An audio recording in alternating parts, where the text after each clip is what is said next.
Good evening, good day, good welcome, ladies and gentlemen, to the 30-year anniversary that's going to happen today. Reveal of Diablo 4 Second Class, Diablo 2 Resurrected, whatever there's to come, right? New act, new class as well, and many other cool things. So personally, can't wait to see what we have to expect here, what is going to come our way. But I'll be damned if it's not going to be quite amazing. Flux, good to see you there. Are they really starting? Yes, Katie. At 11 p.m. my time, that's where it's going to start. Rattle James, good to see you there.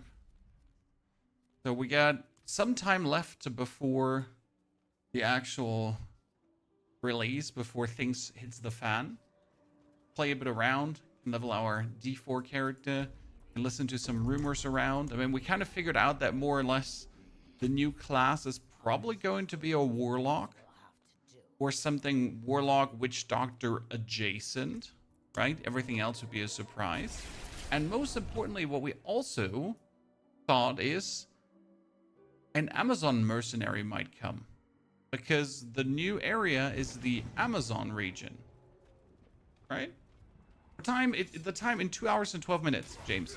The time is universal, right? The timer you see here applies to wherever you are in the world. That's exactly when it's going to happen. So don't even have to look at a clock anymore. Just look at the countdown, counting down. Now 6 minutes before this thing is over. Perfect timing, Pony. Brilliant, perfect timing. At least we could summon Duriel and probably nuke him. It's so surprising that we actually meet other players in between, because technically we're so far into this season, there's no reason why people would still be around in D4. Right?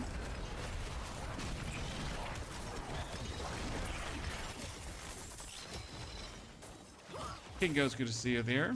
I think doing Amazon Mark is probably the best way to bring Amazon. I mean, we are in the Amazon region, so we need to get something Amazon-ish, right? Because it would be weird to be in the Amazon region and not get something Amazon-ish.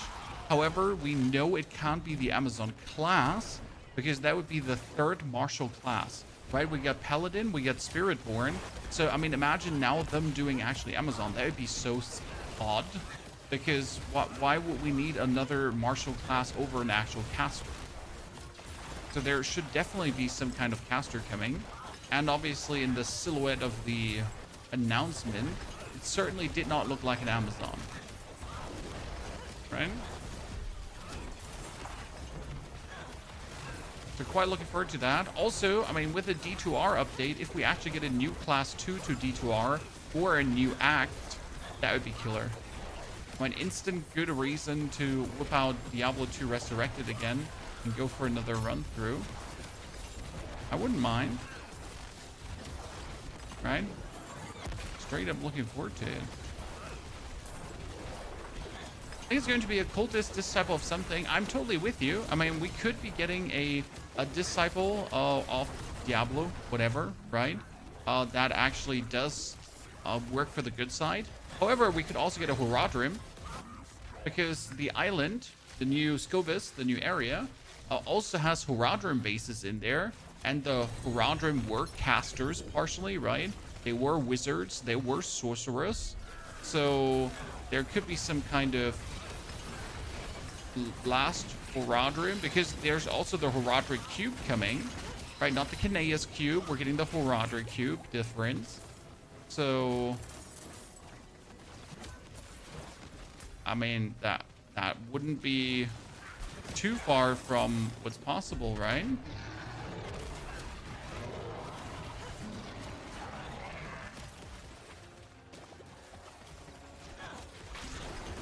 Marshall, I meant a fighting class, sir. We had Spiritborn, that's a melee class, and it was kind of like the monk, right? Then we had the Paladin, which is also a melee class. I mean, sure, obviously it can cast things, but yeah, it's more like a melee class, right?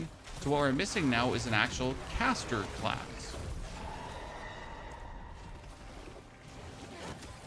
A Horadrim would be a crazy new class. I mean, some kind of arcane, like, I mean, we have a sorceress So we could get a wizard or something like a warlock, right? Someone who harnesses demonic energies for whatsoever. I mean, technically, a warlock would also fit because we have a paladin, holy class, and then they give us a warlock, which is a evil class. Yeah, Horadrim warlock, something in that direction. Well, I mean, I'm sold. I mean, I'm sold anyways, right?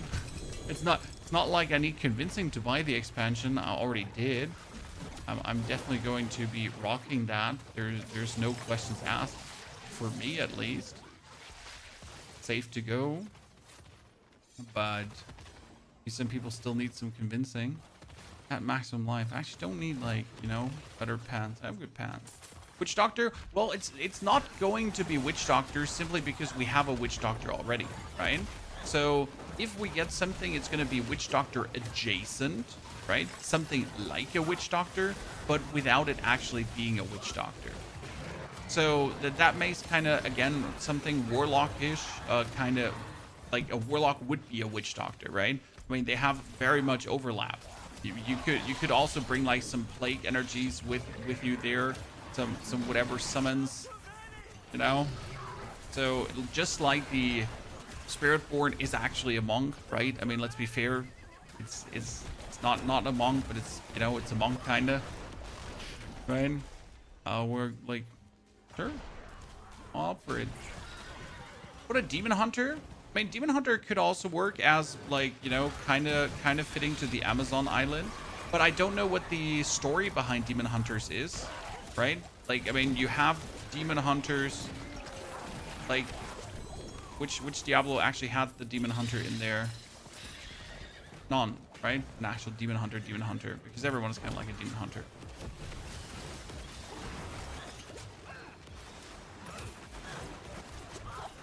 That's where, like, how would that fit into the Scovus region, right?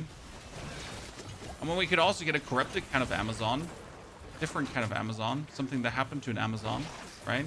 Amazon that's now like a cultist Amazon kind of thingy. Wouldn't be impossible.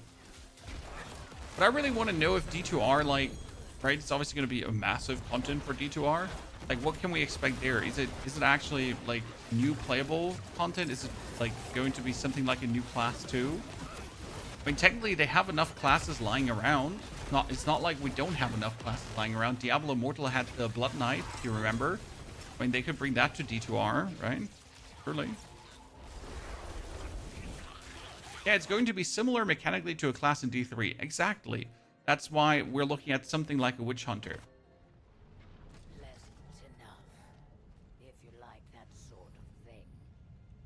Two vertical streams, yeah, they're both marked vertical, that's true.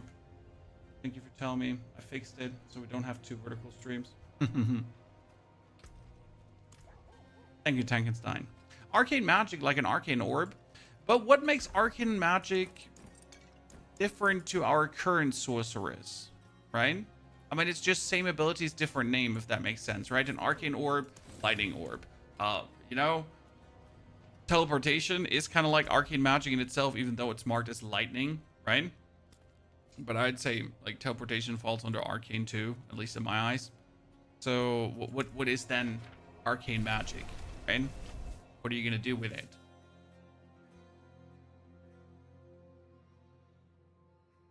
I hope it's a new Demon Hunter. As much as I would like something Demon Hunter-esque, I really want a caster.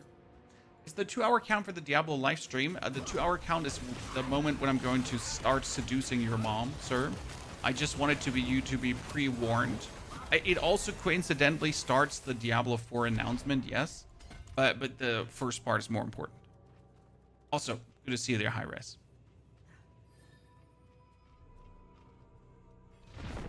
The Demon Hunter was in Diablo 3. See, I never played the Demon Hunter in Diablo 3, and I really have no, like, lore prevalence, how it could fit in the current thingy.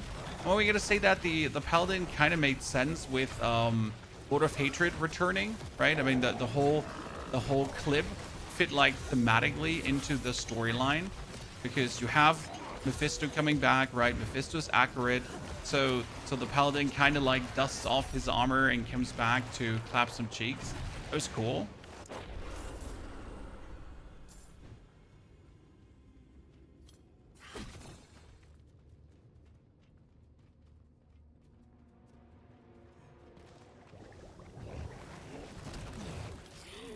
Diablo 3 is probably my least played Diablo of all the Diablos. Like Diablo 2, Lord of Destruction, right? That's the most played, 10 out of 10 easily. Diablo 3 least played. Diablo 4 most played.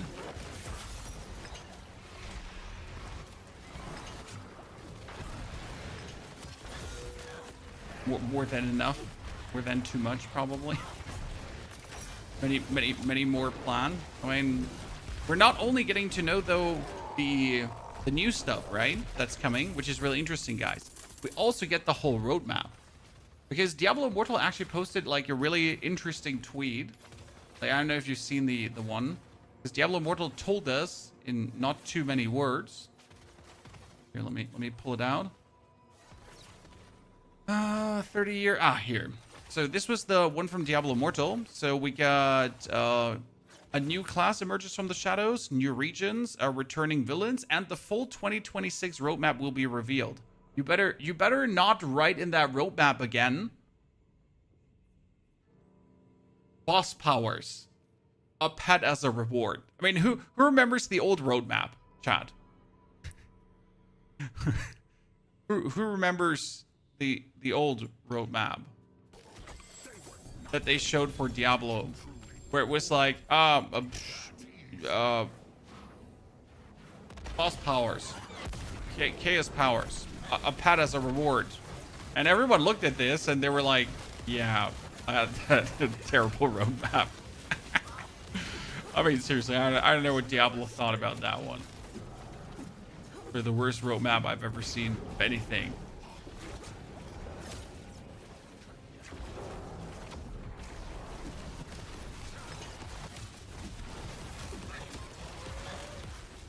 But hey, there's always a first, right? D2R is getting a new act. Well, either it's a new act or it's going to be a new class or something in that direction. Because D2R is hinting at a major update. And they actually already 6 months ago said that the journey of D2R is not done, right? That what you have seen is not the end of what's there to come.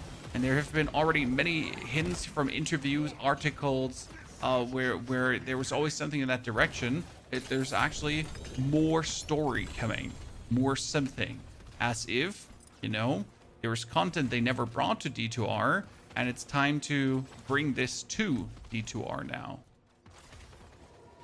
Unholy. We'll know more in 2 hours. Diablo 4 is looking more and more like D3. Too much flashy, too much color. Some skins look more like from the anime game. I don't care about the skins. I mean, they're completely optional. You don't have to interact with them. I know people have like diverse opinions about skins, but right, it's not like you're forced to ever look at a skin or use a skin. That some of the mechanics are leaning into the Diablo 3 direction. That's true. For me personally, for example, the kill streak that's coming. A lot of people are against it, but I never played Diablo 3 much, so I never experienced the kill streak much. Therefore, for me, that's kind of like, way cool, we're getting kill streaks. That's an amazing, fun feature, probably, maybe. Why would they add something to D2R? Isn't it just a remake? I mean, Diablo 2 Resurrected is probably one of their most successful products, sir. That thing just has so many concurrent players still for such an old game. And it's absolutely worth the buy. I mean, if you've never played Diablo 2, Diablo 2 Resurrected is a 20 out of 20. It's probably one of the best remakes of all the, like, you know, there were so many remakes coming of so many different games. And D2R is, in my opinion, one of the most well-executed remakes. In terms of cutscenes, in terms of overall fidelity and everything.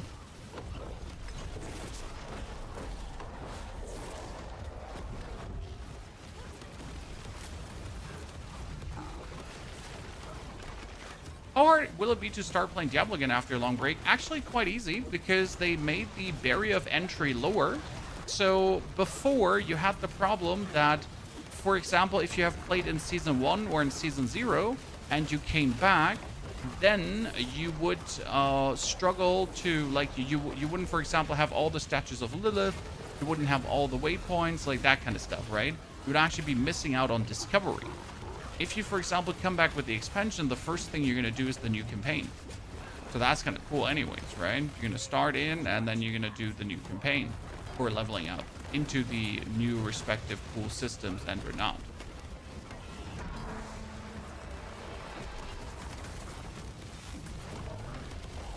Plus, obviously, since we now have seasonal rank, which is a complete different thing to anything we've had before in terms of character progression, the character progression got more streamlined.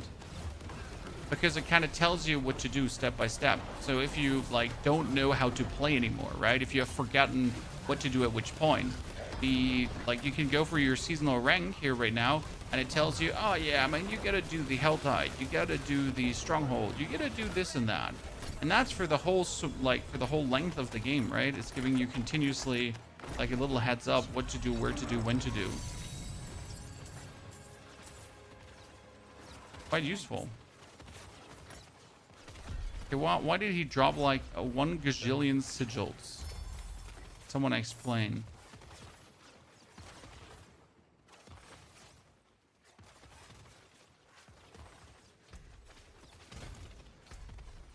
And we still have to defeat Tormented Urvar and claim his thingy, but I don't actually have the Judicator's Mask to claim that. So that's a bit sad. You know, even if I wanted to claim the Urvar, I couldn't do this right now. Well, we still have to do this one to actually advance in seasonal rank, so...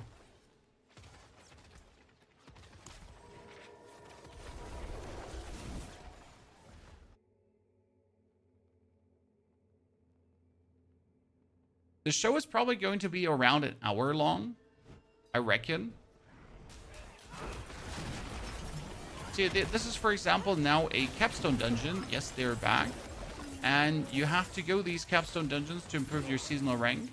Optimally, you would do the capstone dungeon as you progress through the story.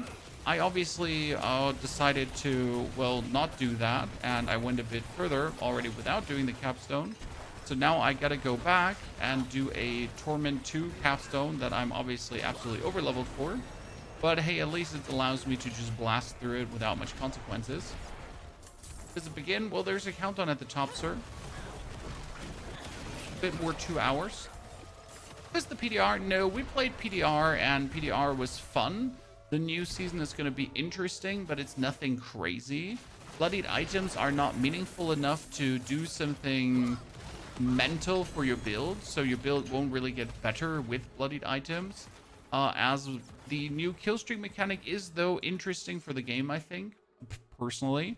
It's going to make leveling even more streamlined, even faster, which is good, I think. And if you're a good player, you get rewarded for kill streaks, right?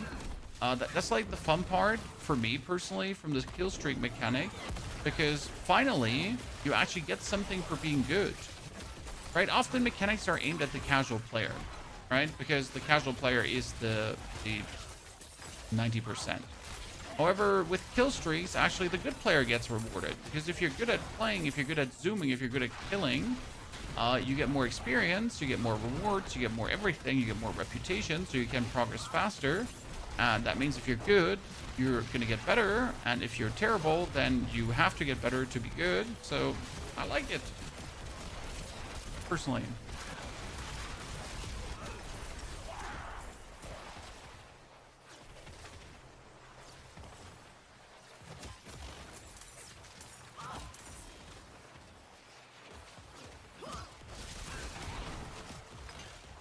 The Chinese leak for it didn't look like a demon hunter. Yeah, but how many leaks were actually legit? We've seen so many things now. Chinese leak. We've seen the weird image that kind of looked like AI, didn't look like AI. Thing is, it could still be a demon hunter, but it could still be more like a caster demon hunter. I mean, we're obviously not going to get a second class that's similar to a class we've had already. I mean, let's absolutely be real here, chat. We're not going to get a witch doctor. We're not going to get a demon hunter. We're not going to get an Amazon. We're going to get something that is like that, but it's not like that. Right? Because we already got the paladin.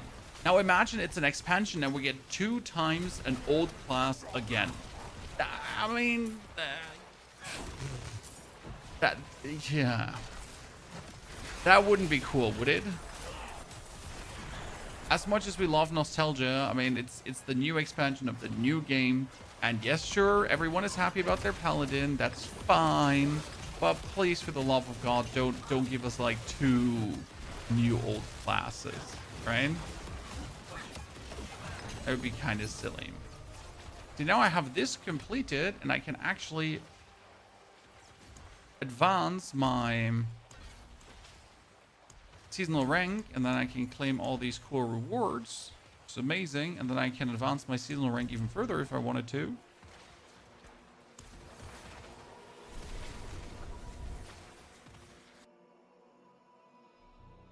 Recycle content, though, and we also play it. Hey, I mean, I will definitely play what's there to come, as I just genuinely enjoy Diablo. Even if it turns out to be recycled content. I mean, the only difference is, like, obviously always the length of every season that there's to enjoy. If it's going to be a week or 2 weeks or 3 weeks, right, of fun. And I'm already happy that they nerfed Paladin in Season 12, because they kind of took it down and, like, moved it away from being a mandatory play. So Paladin is now similar strong to the other classes. But there still definitely needs to happen more balancing because, yeah. They might have overdone it with the Paladin nerf. Dragonkin the Vanished releases the same as Crimson Desert. How cooked are they? I think they're cooked no matter what. I mean, Dragonkin was kind of fun as an ARPG, but... I mean, it's going into a niche that's heavily dominated by Diablo and Path of Exile, right? Unless you bring something exceptional to the table or like a very low price point, something quite intriguing. I don't see you kicking off much fuss. What's the timer for the announcement, sir? The 30 Years of Diablo announcement, where they're better, like, kill it. And I hope they're not teasering Diablo 5, because we really don't need that. Yet. Right? I mean, Diablo 4 is barely out of beta. Imagine them actually announcing something in the direction of Diablo 5. Nah, please don't. What activities to grind for 300? Well, the boring part about the 300 grind is the actual 300 grind, guys, because with 283 you're halfway there. Okay, sir? 283 is halfway to...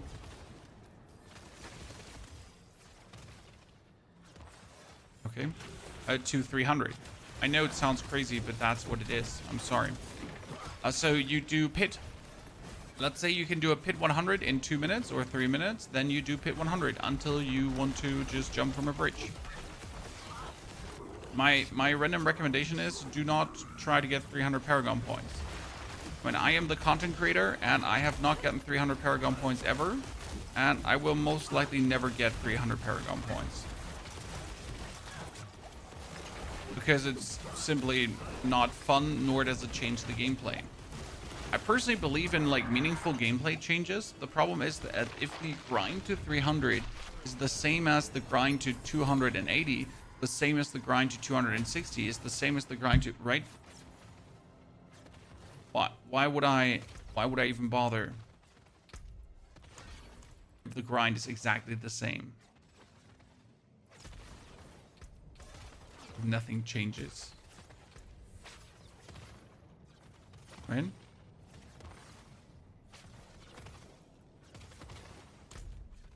So that's what we're like, yeah, but why?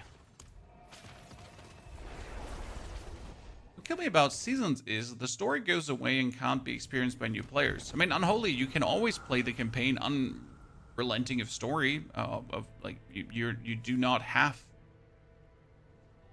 to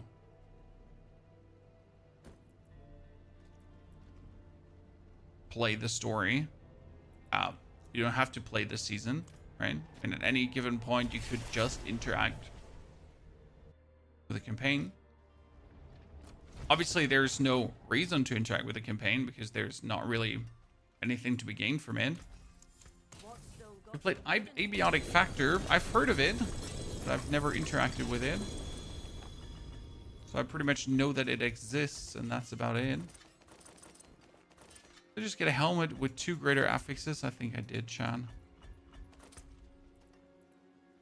Okay, what do we have here? Nothing what we need there. Remember, we get a helmet like with cold resistance. Bunch of one-handed weapons, but we already have that. A ring that's terrible. Mostly useless stuff. Sad when you get like a bunch of useless things. I'll keep my forge hot. Return soon. You mean the season story? One of them features vampires. You miss it. Ah, so after season is over, that you cannot go through the seasonal story anymore. I see what you're saying. Yes, that's true. I mean, that's what makes seasons so special, as you say. If you miss out on a season, you're gonna miss out on what it had to offer, what it had to play, how it felt. So it's obviously a choice to be made, right?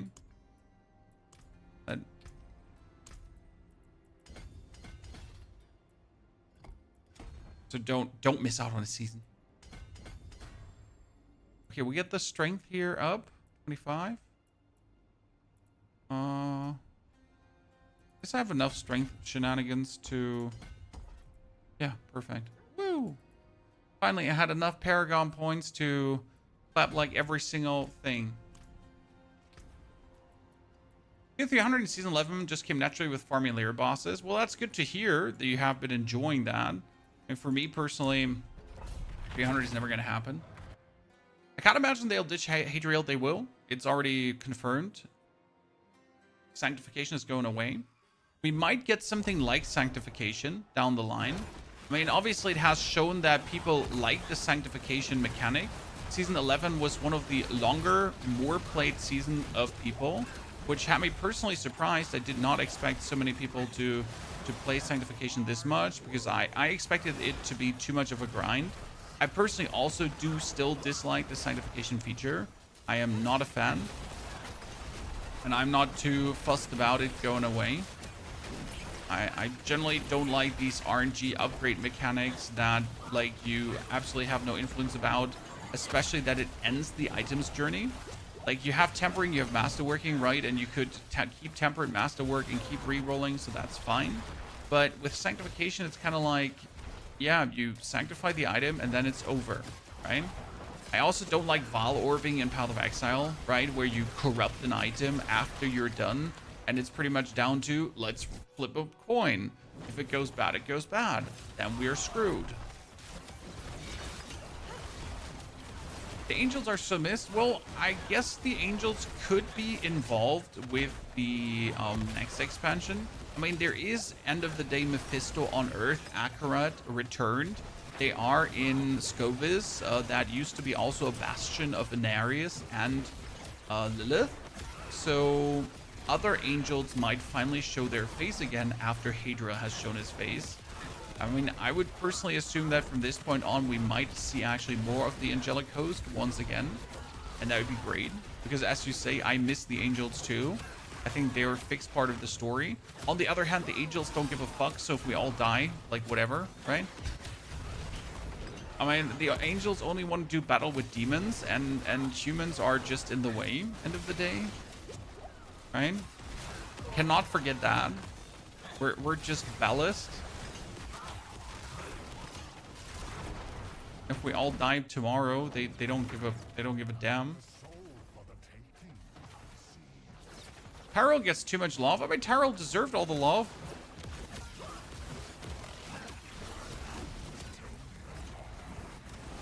Especially after he claimed the mantle of justice.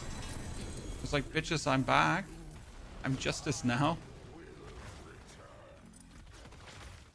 Love our man.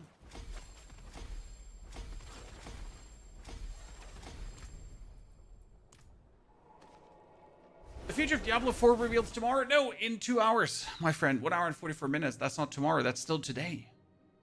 At least in Germany. I'm not sure what time zone you're interacting with. For me, that's today. Case Armor was cool. Case Armor was probably the best thing they have done. And I won't even accept a single argument there. Case Armor, 20 out of 20.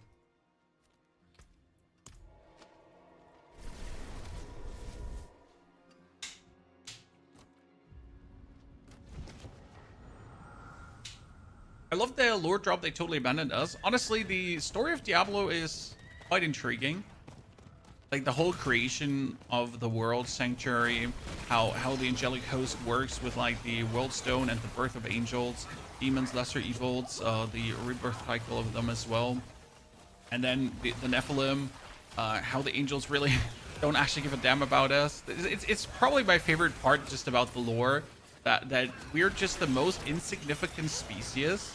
So it's pretty much demons versus angels, and they want to just have hot steamy action 24/7, and right, and if human gets involved, then that's like bad luck grind for humans.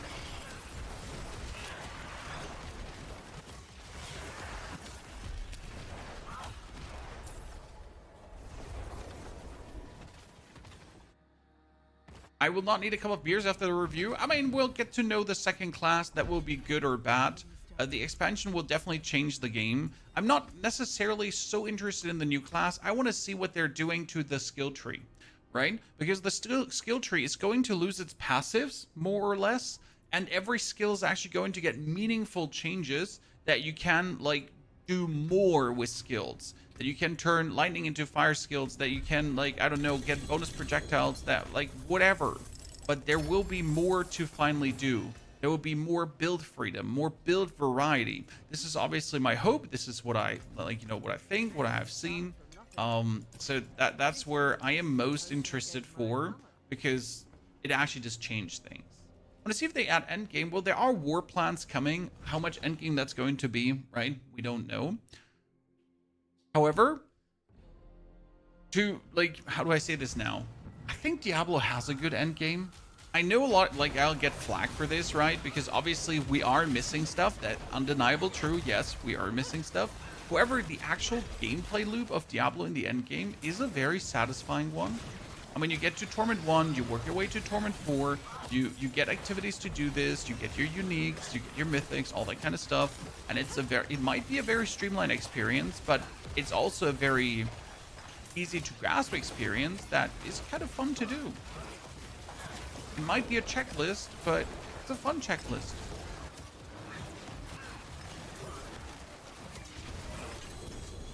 Right? The info's coming in 2 hours, my friend. 2 hours. We get the big countdown here. Sorry, the countdown is not in the vertical stream. Should have put it there too. I'm a failure as a content creator.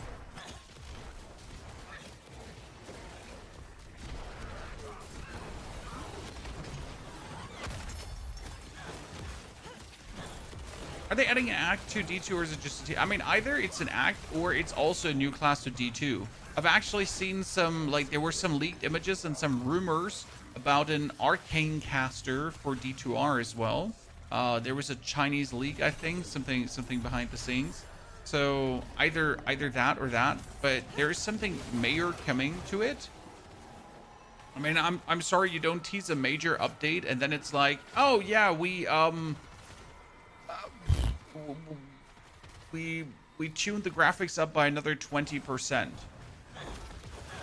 I mean, what is a major update to D2R going to be apart from a new act or a new class, right?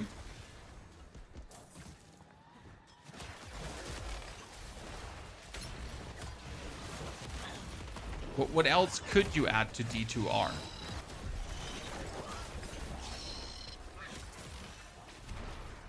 That's the only options that you have.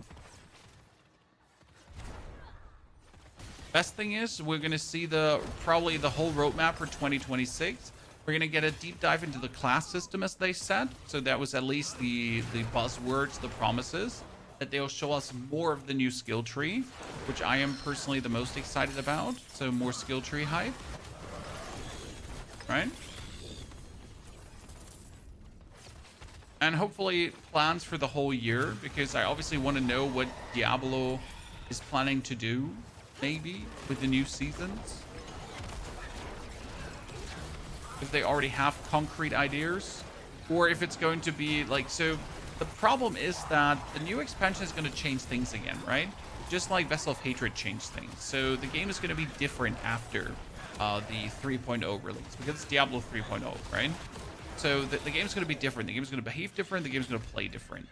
And with a change that big, I wonder how much or how many more new seasons they have truly thought out already, because they obviously need to adapt to the new changes to properly, like, you know, balance then things again, to work things out, to see how people respond then in live. And I assume that like season 14 might be trash, and then season 15 is going to be interesting after the expansion again, right?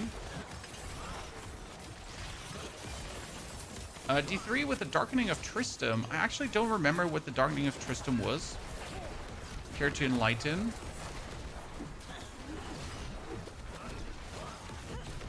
They could add endgame to D2R, currently outside from what is available.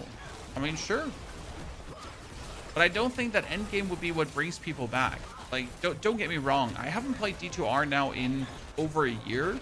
And if they're now like, hey, we added a new endgame activity to D2R, I wouldn't be logging in. Right? But if they say we added a new class or a new act or anything, I'm in. Brother, I'm logging in right now. I'm leveling up a character to the end of that. I am going. Right?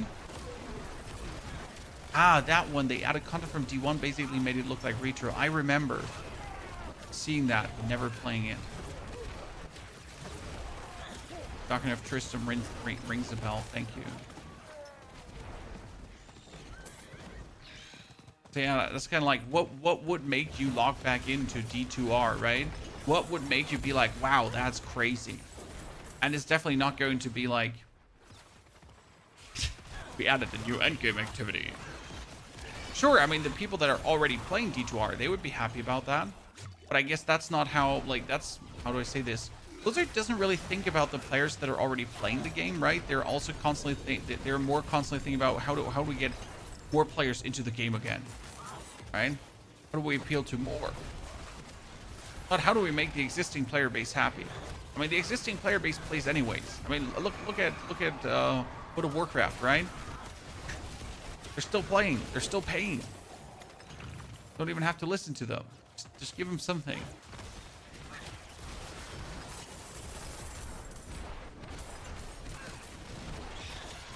What are they gonna do? Play New World? Yeah. What are they gonna do? Play Ash's Creation? The World of Warcraft killer? Right? Right, chat? Right? No? Too soon? Where's the new class? 1 hour, 36 minutes, Mr. Smacker. Then the announcement will be announced, and then we'll know more. Not to sound negative, but even a little bit of content in D2R would make a near perfect game even better. You're not wrong. You're not wrong.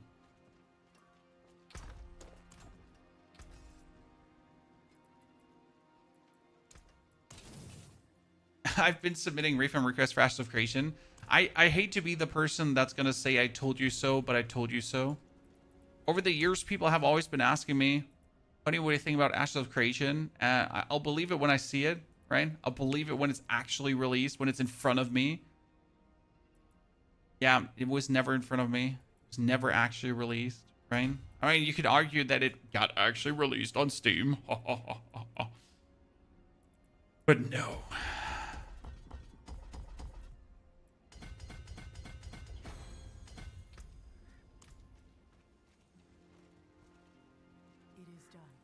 Backing MMOs is the worst thing you can do financially. Yeah.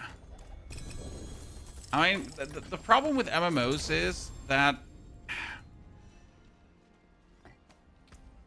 like, MMOs are inherently bad games. Like, how do we say this right now? MMOs are not good games. MMOs are a good package, right? They're a good social construct that has interesting things working together, and you're playing with people, and it's like a social experience, right? But the actual inherent gameplay mechanics of most MMOs are terrible.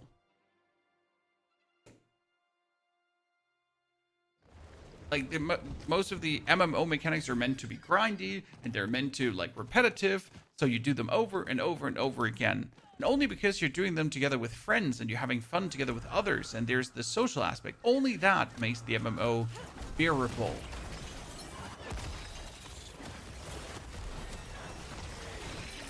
Kind of. But inherently, most MMOs don't really have good gameplay mechanics, or like, where, you know, if it was a single player game, you wouldn't play it. You know what I mean? Most MMOs would be a single player game, and you would obviously play it. Like, you wouldn't care for the gameplay mechanics and the grind and whatever. But since you do it with others, and there are others in the world, and there's kind of like this, yeah. And I'm not sure if we're ever going to see the next big MMO, or if we're still going to be playing World of Warcraft in 50 years. Anything new in D4? 1 hour, 30 minutes, brother. Getting close. I think we're going to have to add the timer to the vertical stream too, so people have that, right? Let's see if we can add the timer to you, chat. You're not being too... Wait. Here, you got the timer in the vertical stream as well. There you go. Now you can see how much time there is.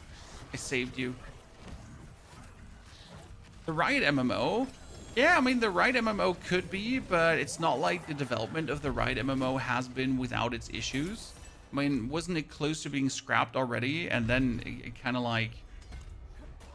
They kind of get traction back, and they just also let go all their fighting game people, right? Because their fighting game is kind of like a blunder. I mean, half of the team of that 2KO fighting game is also Gonzo now. So it's not like they have high hopes in the Riot MMO. I mean, you're pretty much making an MMO for a bunch of League of Legends players. I mean, sure, people like League of Legends, right? People like the universe of League of Legends. But people, like, the League players are actually playing League. So I'm not sure, like, you're making a game for a fan base that plays a MOBA. That might just say, like, we don't give a fuck about your MMO end of the day. Who knows?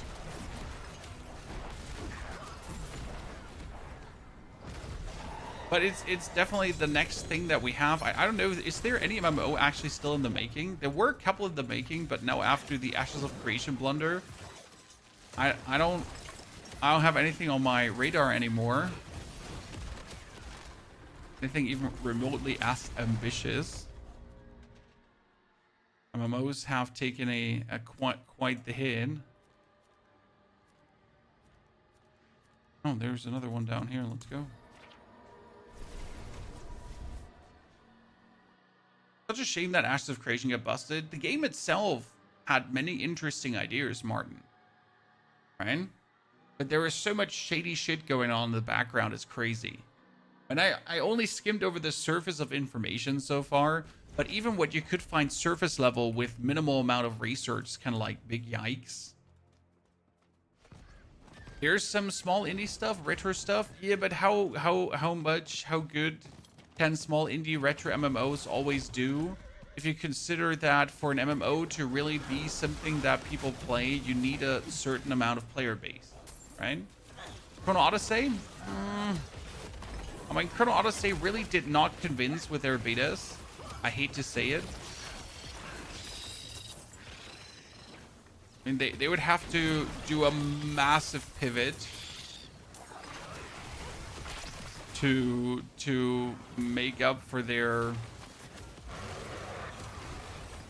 for so far what we all know about Chrono Odyssey. As much as I wanted Chrono Odyssey also to be like the next cool amazing thing. And right now I'm most excited about Crimson Desert, and I'm happy that it's not an MMO, right? I'm happy that it's a single player game that I can just explore until my arms fall off. It's gonna be quite intriguing. I think the combat was good in the weapon system, but that's all. Well, that's already important points. I mean, the main thing I, for example, loved about New World was that it wasn't tap target combat, right? Most MMOs are sadly still tap target combat. It's like tap and then just spam your skills. And to be honest, that's Like, I liked that when I was 12, 14, 16, until I really didn't want to play that anymore, and I wanted to direct skill shot my things, right? And not just look at a cooldown and then press set cooldown.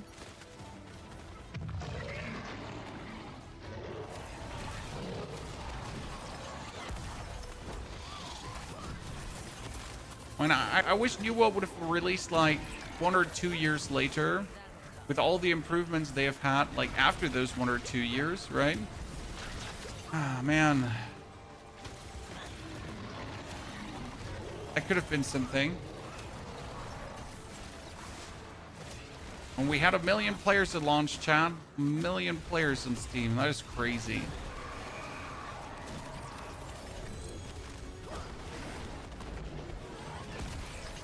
And the people they wanted, but there's just nothing really there.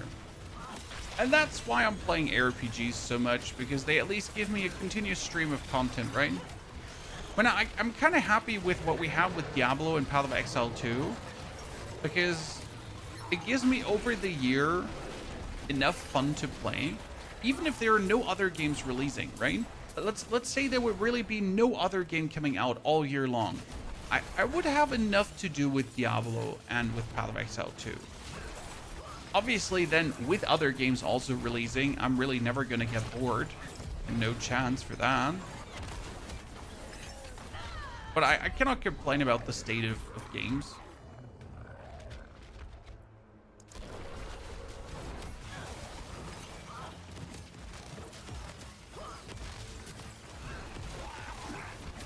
Dark open world RPG by the myth believes the brutal realities of the Slavic societies. Sounds good, brother.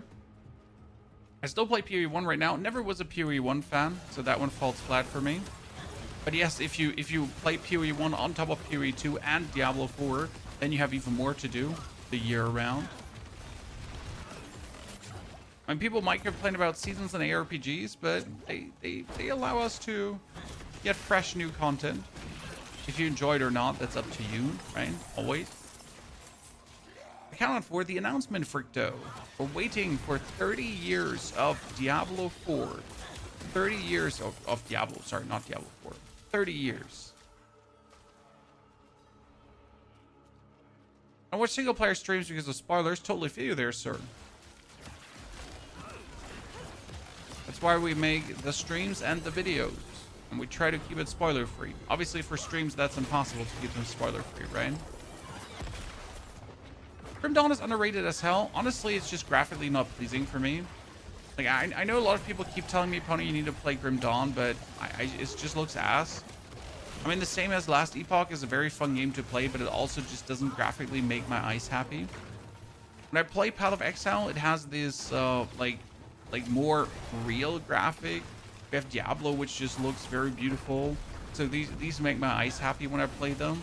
And end of the day, it doesn't only have to be gameplay. It has to be gameplay plus graphics. That is appealing. At least for me personally. I just don't need one. I need both.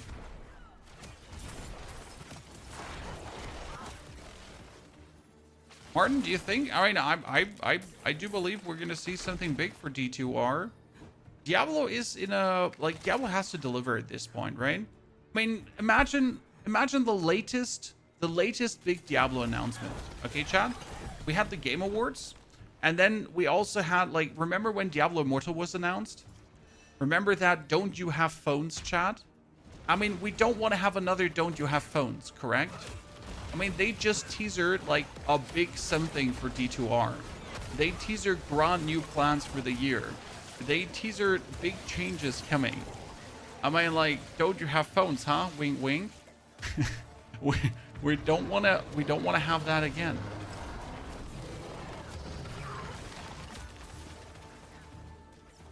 I mean, they know how to fumble it, even though like Diablo Immortal is one of the most like successful Diablos, right? Let's not kid ourselves. No matter how mad people were at Don't You Have Phones, Diablo Immortal is huge. And it's actually a good game.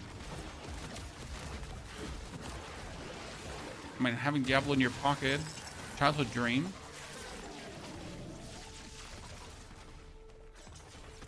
that I never get to witness.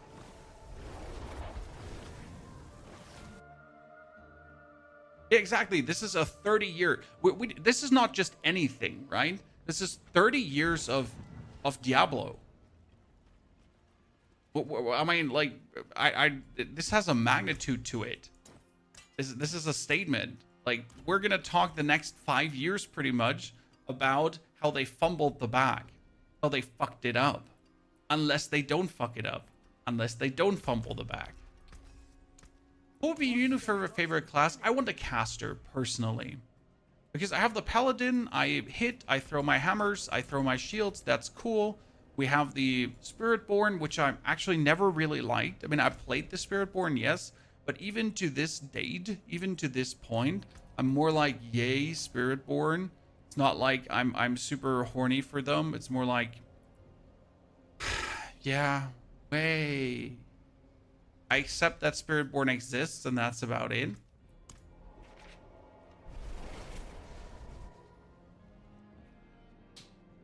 Ogian, I play with crossplay on, yes.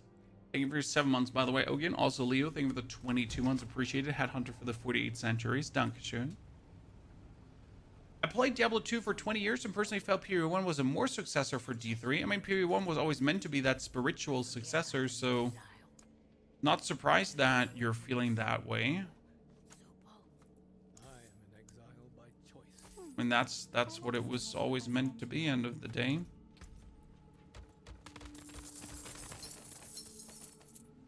Did I get more seasonal rank stuff done? I was looking to Tormented Echo of Andariel, Maiden of Anguish, summoned within the Hangman's Hall.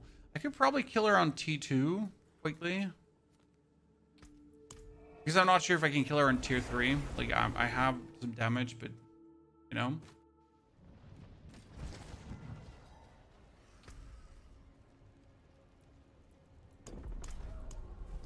Blizzard is in big trouble. Activision Blizzard. I mean, they got Candy Crush. Candy Crush is killing it. I think Diablo Immortal's also killing it from a profit standpoint. Last time I was watching you daily, you played Dota Underlords. Ah, we miss it. Sir, don't you make me sad.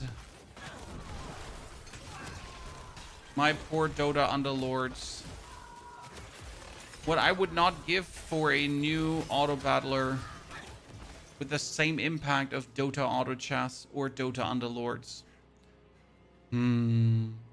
I miss those. I mean, there have been many auto battlers, and the auto battler era was fantastic. I wish for more. The craze of having like Dota auto chess, it will forever be missed. Those were just some of my favorite times in streaming. But I just love these games, right? I spend way too much time with like these probability-based games. Way too much time. An unhealthy amount of time. I would do it again. Defeat Tormented Harbinger of Hatred. Do I have the hearts? Yeah. Can you nuke Harbinger? You can, right? Are you fully done with Neo 3 or just taking a break, Rice? I mean, I beat Neo 3 completely once. I already have a second playthrough where we have just blasted through Act 1. We dropped tons of videos. Unless I want to now like hawk NG Plus until my arm falls off, there's not much more to do for me in Neo.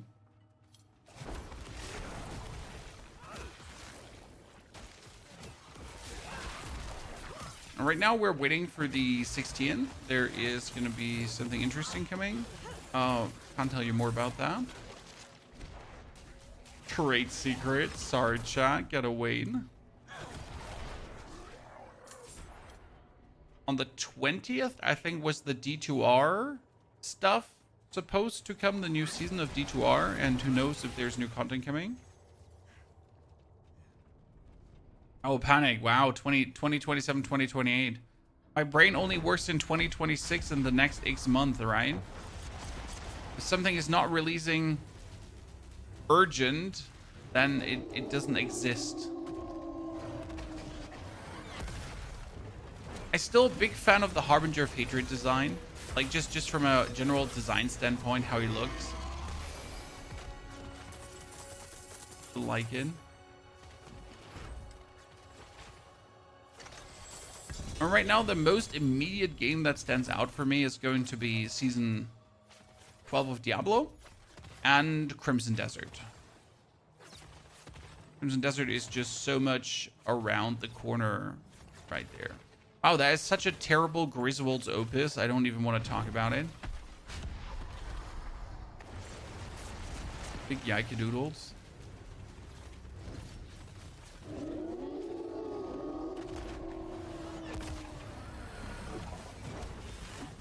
Diablo fans hate D2R Immortal. Well, I mean, you say Diablo fans, sir.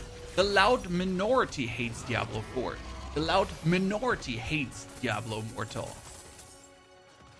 I mean, the numbers just speaking for itself. Diablo 4 is actually a success. Diablo Immortal is also a success. I mean, that the people on Reddit are crying like little babies. Sorry if I have to say like this. That the people on, on Twitter are like, wah, wah, wah. This is the worst game in the world. Yeah. But the actual people that are playing the game are playing the game.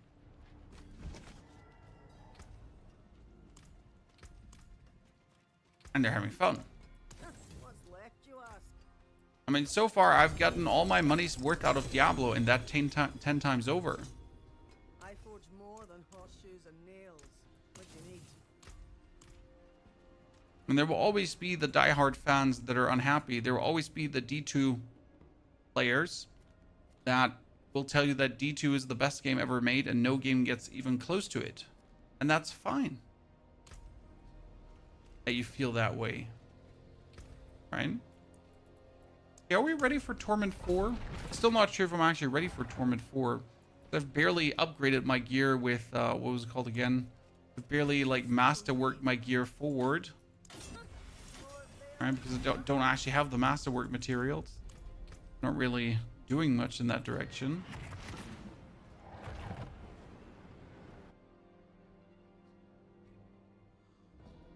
We have a large enough active player base that makes the review bombs irrelevant. I mean, with a franchise that is as old as Diablo, oh, see, this is what I was saying. Like, we're currently still at the point where we just bite the bullet really quick. With a game as old as Diablo, with as many changes, always be the people unhappy. The WASD, I think there's WASD, but I just play with mouse clicking. Mouse clicking, mouse clicking. Imagine playing with WASD. That's weird. Seriously.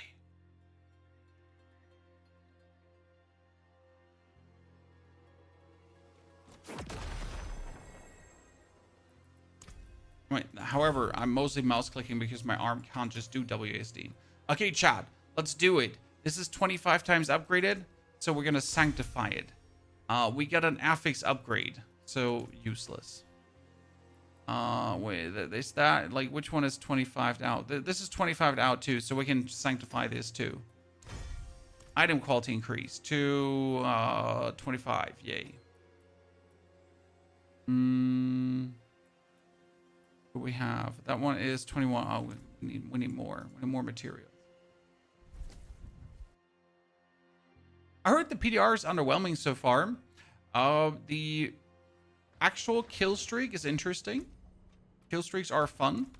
Personally, I feel so.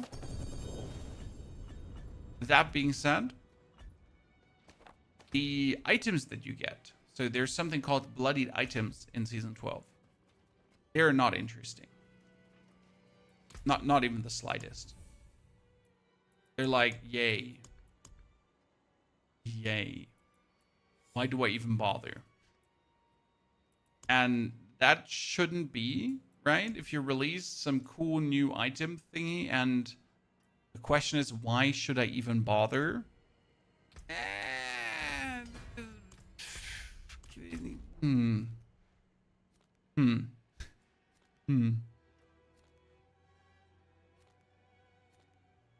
Not really what we're looking for here, right?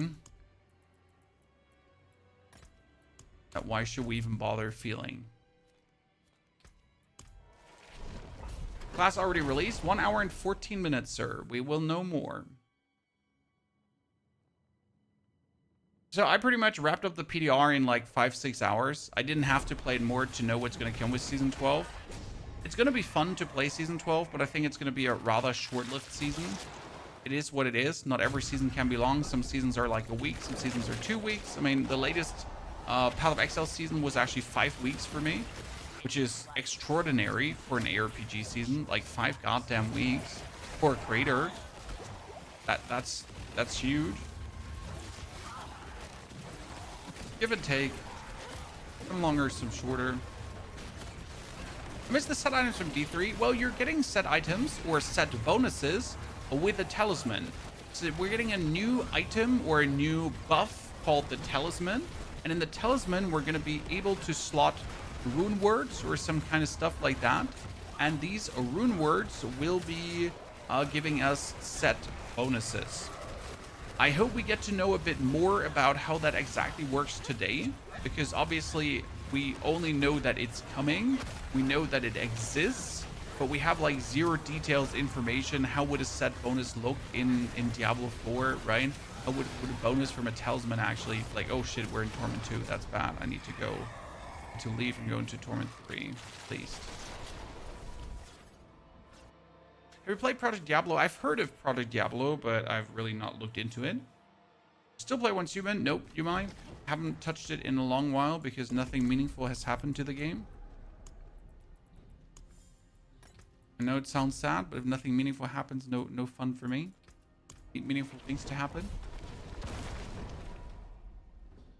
I'm so done with Paladin. I played Paladin this season, and I'm not going to play Paladin in Season 12. Because Paladin did actually get a massive nerf, and the Judgment Paladin that everyone loved, and really like here, the one that I'm essentially playing here right now, that one won't work anymore. At least not the way how it's being played right now. So this Heavenly Spear spam, I tried this out on the PDR.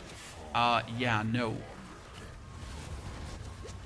I mean, it was still performing good, but it was heavily nerfed.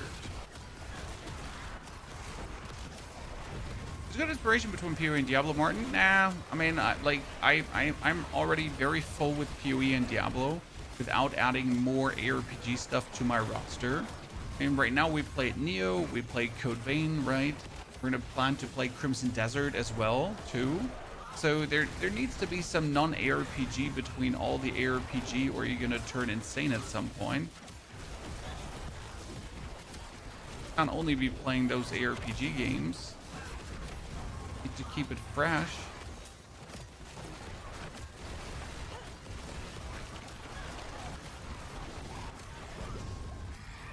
There's always cool new stuff to discover. I mean, Crimson Desert is going to be huge. Like, positively huge. Anyone else not excited for Crimson Desert is like, what are you even doing? Right? Well, that's a lot of ether. Did they buff this? Because usually the Lord wave did not give that much ether. Did they buff this? Lord wave was an absolute lackluster ether-wise.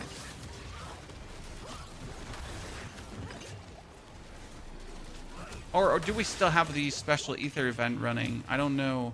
There was that special event for the...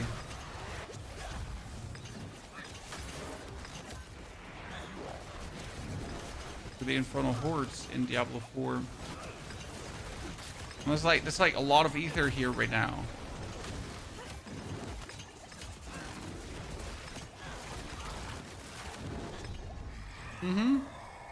Good wave, good wave. No Rest for the Wicked is breaking away from the modern RPG blueprint. No Rest for the Wicked, I'm so looking forward for the 1.0 release. I mean, if everything goes good this year, we got 1.0 No Rest for the Wicked, we get 1.0 Path of Exile maybe. Like, it's gonna be sick. Like, sick. Like, big booty amazing.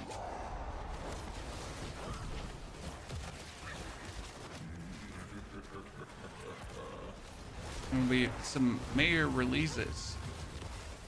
Is Crimson Desert something to do with Black Desert? I don't actually know. It's from Pearl Abyss. Isn't Pearl Abyss also Black Desert? Developers? Publisher? I don't know. But no, it's kind of like its own game and its own universe, with its own world. That's trying to be so damn ambitious that it might be too ambitious. But then end of the day, the Asians haven't disappointed us as of late. I mean, Where Winds Meet looked also like an extremely ambitious title. And look what they did. They pulled up an absolute banger that has so much more content to offer.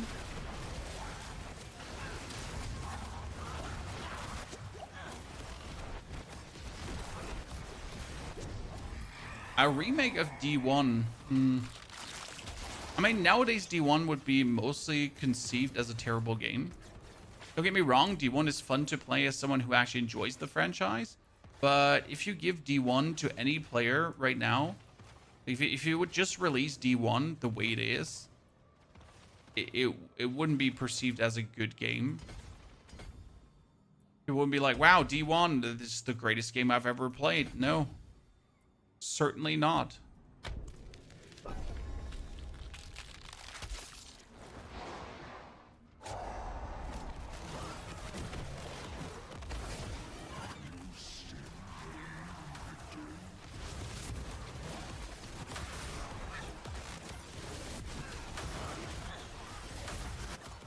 Don't really see like a D1 remake ever coming in that direction, right? I mean, you get the Diablo like Hellfire update that wasn't really a remake, but it at least makes the game look good. I played D1, was it last year in summer?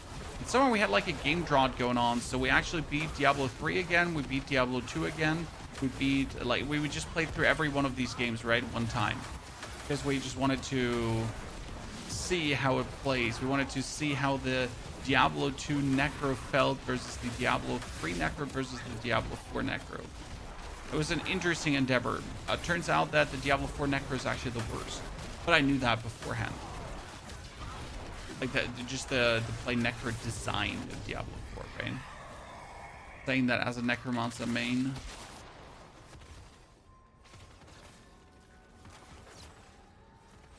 New season tomorrow. There's no new season tomorrow dropping on the 20th. There should be a new.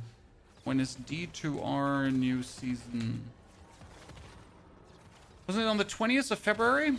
Yeah, February 20th is Ladder Season 13 coming to D2R. That might or might not have anything to do with the actual content that is being announced tonight. You need expansion for the Paladin? Yes. If you want to play the Paladin, you need to buy the expansion. Same as with Spiritborn, if you have only the base game, you will never get the Paladin.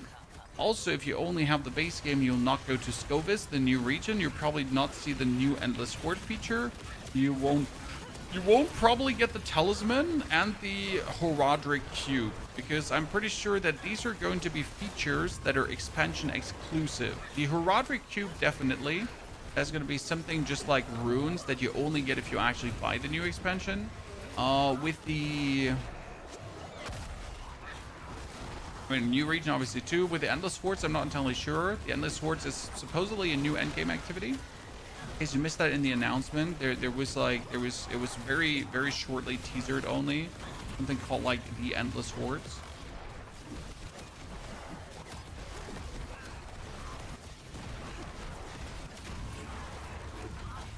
It could let us play D1 through D2R. That would be cool. It'd be really cool. Oh, the actual thingies we're getting here is terrible. Is the timer for the stream start? Yes, sir. We get 1 more hour. And in 1 hour, we get the announcement. We're going to watch the announcement live. And then I'm pretty much going to be staying awake to make some TLDR videos, wrapping everything up together that we learned. The usual. What new class do you think will be revealed? Well, I'm hoping for something Witch Doctor-esque, Warlock-esque, Cultist, Horadrim Mage. Something in that direction. Horadrim Mage, sorry. So that's what I would like to see, personally. A wizard. Not a sword, a wizard. Parry. A caster class, definitely. Not a fighter, not a melee class.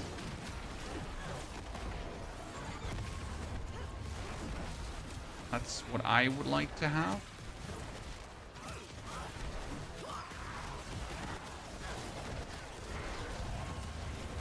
Blood Knight, I mean, Blood Knight would be cool, but since we have it in Diablo Immortal already, I can't see it being their new class, right? I mean, how terrible would that be? Let's be fair.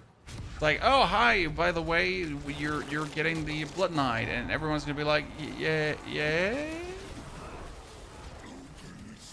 I mean, not that people would be unhappy with the Blood Knight, but it would be like recycled content much. I mean, I'm surprised that we haven't gotten the Blood Knight anyways already. Right? It's still a crazy decision to actually release a new class to Diablo Immortal that does not come to Diablo 4.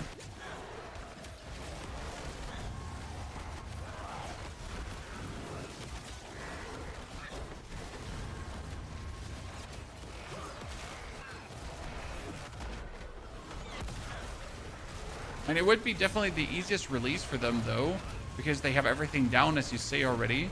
The whole abilities are down. They have already tested it in Immortal. So just put it down. New home is the land of the Amazons, yes. So it would make sense if the new class was something like an Amazon. However, the teaser picture does not look like an Amazon at all. So I do not believe in Amazon.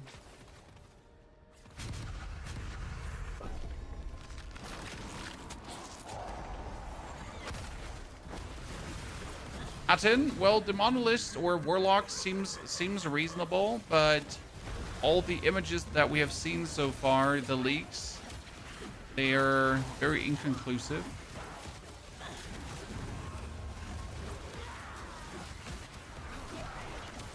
But I would assume that we get an Amazon mercenary. So, I mean, the new region is Amazon, chat, right? So why would we not get an Amazon mercenary? I would find that really cool.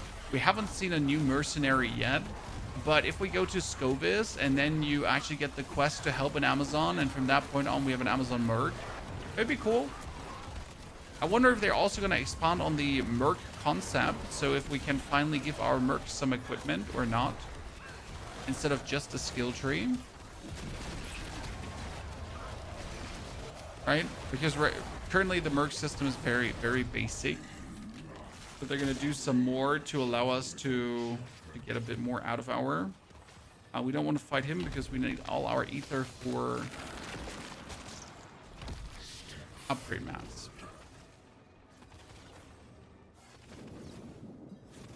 It'd be cool if we had a gun robot theme. I mean, we already had a gun robot theme, aka the Horadric Balls, that people hated. Well, wait, sorry. That the loud minority again hated, but it was one of the best seasons. I'm sorry, I'll die on that hill. Season 3 was killer. It was fun. The robot was fun. The only shit thing was farming Melphis and never getting that unique, specific, something. A tuning stone. Unique one. It was probably the only painful stuff. Apart from that, the season was fire, right?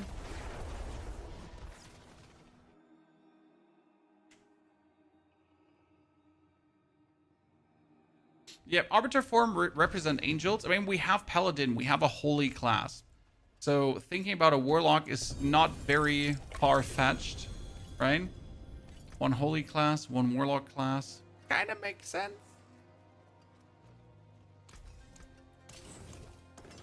I just also want to see how Scovis is, because one thing that I find a bit sad is, so if you go for a description of the Scovis Isles, right, Chad?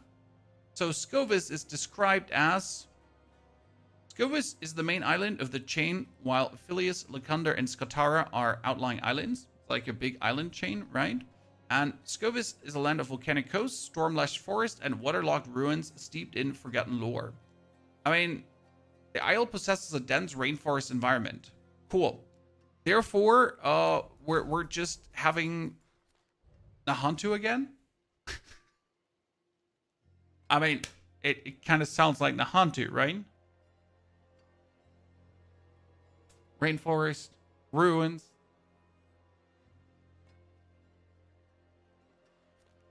So I hope the design is not going to be just Nahantu-esque. I was hoping for a more city design, right? Because the first picture that we've seen of Scovis was this one, right? This screenshot here of like more cities, more ruins, more of that instead of dungeon. It will be a Dex Strength class, but Dex Strength class is already the Spiritborn. Kind of.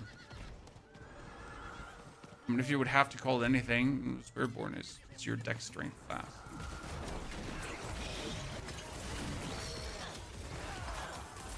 Oh, we need a new int class.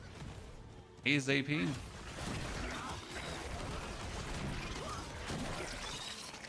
Yeah, I just don't want to have another jungle theme.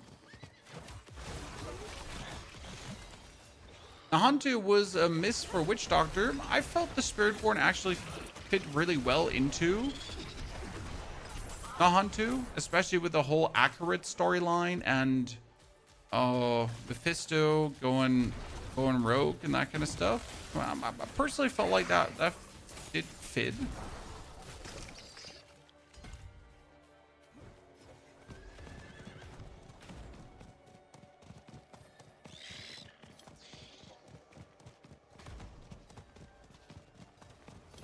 The biggest problem Vessel of Hatred had, that it like reworked the game so thoroughly, right? So Vessel of Hatred didn't just introduce Vessel of Hatred.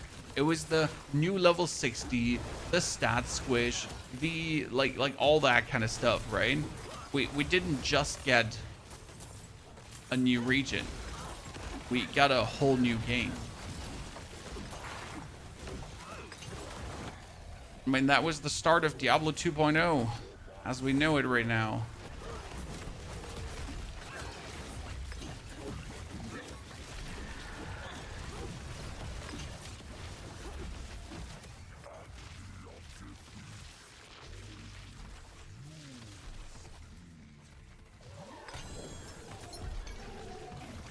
Thank you very much for the whisper.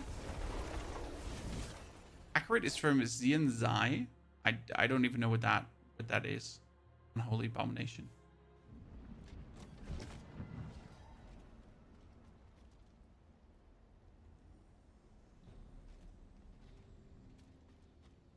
It is done. Major lore miss in my hand, as it seems. Look at us, chat. We made so many Paragon points this time around. My character's now how old? 11 hours old, ladies and gentlemen. Yeah, I haven't played very much of this season. Again, I was a bit too stuck with our friend.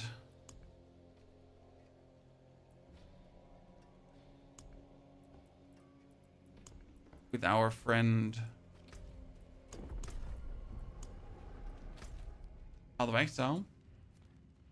But I didn't get to play this season much. So what is Xianzai? What am I missing there? That is the northernmost nation.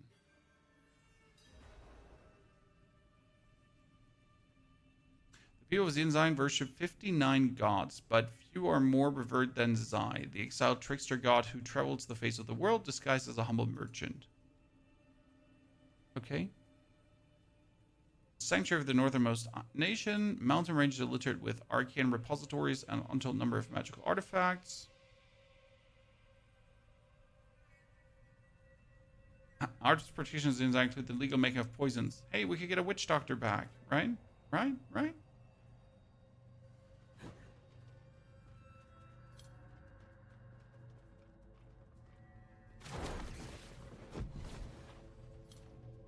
Hopefully PvP will get some love. Nope. Don't see PvP ever getting any love, ever. I mean, it's not only that we have a huge balancing issue from the class perspective, is also that there is just there's no inherent fairness between the classes. The classes that have banger mobility skills will always dominate the classes that don't have banger mobility skills. I mean, how is a necromancer PvP wise going to keep up with a sword who can just teleport around, a rogue who can just dash around infinitely, and those kind of things, right? How's that ever going to work?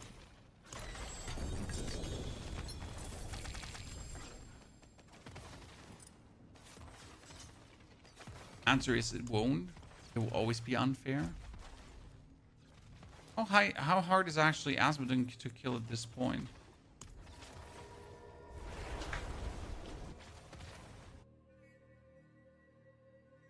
I mean, I'd like to see some instanced PvP in Diablo instead of just this weird open world PvP that we have.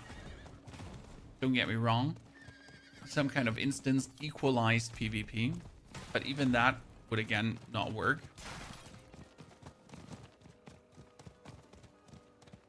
D2 had the same problems in PvP. Yeah, and the PvP in D2 was trash, Martin. I know there are people that glorify the D2 PvP, but it was trash, I'm sorry. It had the same problems exactly, and it was terrible.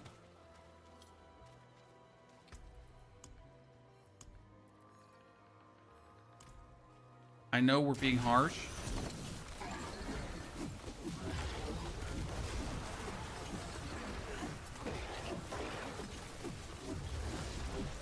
Where does Scovis fit into the timeline? Scovis is the island of the Amazons. But Scovis also used to be the home of Inarius and Lilith. And the Horadrim have a couple of Horadric vaults there. During now the Lord of Hatred timeline, the island of Scovis is fighting against the cultist of Mephisto. And since Mephisto, during your stay in Nahantu, took on the role of Akarit at the end, I guess he's just roaming the world right now to be like, oh, look at me, I'm Akarit, I'm not Mephisto, ha ha ha. And he's probably, like, ended up in Scovis. That's kind of what we get going on there.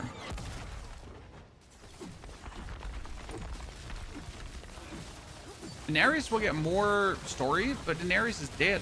DED. Gonzo. I mean, it would be nice to have some flashbacks, maybe, to Daenerys, some story parts, because as you say, the island was the home of Daenerys and Lilith. So we might get some flashbacks there. But, I mean, at the end of the day, they're Gonzo. I mean, I'm looking forward to an actual fight against Mephisto. Crazy part will be, though, if we get an actual fight against Mephisto, and if we beat Mephisto, then we will need a spoiler to a new greater evil, right? Because the whole story started with Lilith. Lilith was the daughter of Mephisto. Lilith wanted to absorb Mephisto to become uber powerful. You beat Lilith. Mephisto escapes. Now we do not have any other inkling to the other brothers, right? So we know that Mephisto is back, and obviously Mephisto will do his utmost best to return his other brothers to the fold, right? To get them back running again. But yeah, I guess, I mean, there gonna be this pivotal moment where we kill Mephisto, fight Mephisto, do something to him, and then it's like, Kata Belial, Diablo, whatever. And then the next expansion is going to bring Diablo or Belial. Or both. Right? Who knows? And then everything starts again.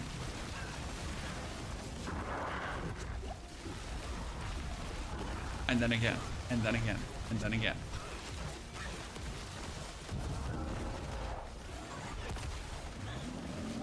Timer get off. It's 44 minutes until it starts. No, it starts at 11 p.m., sir.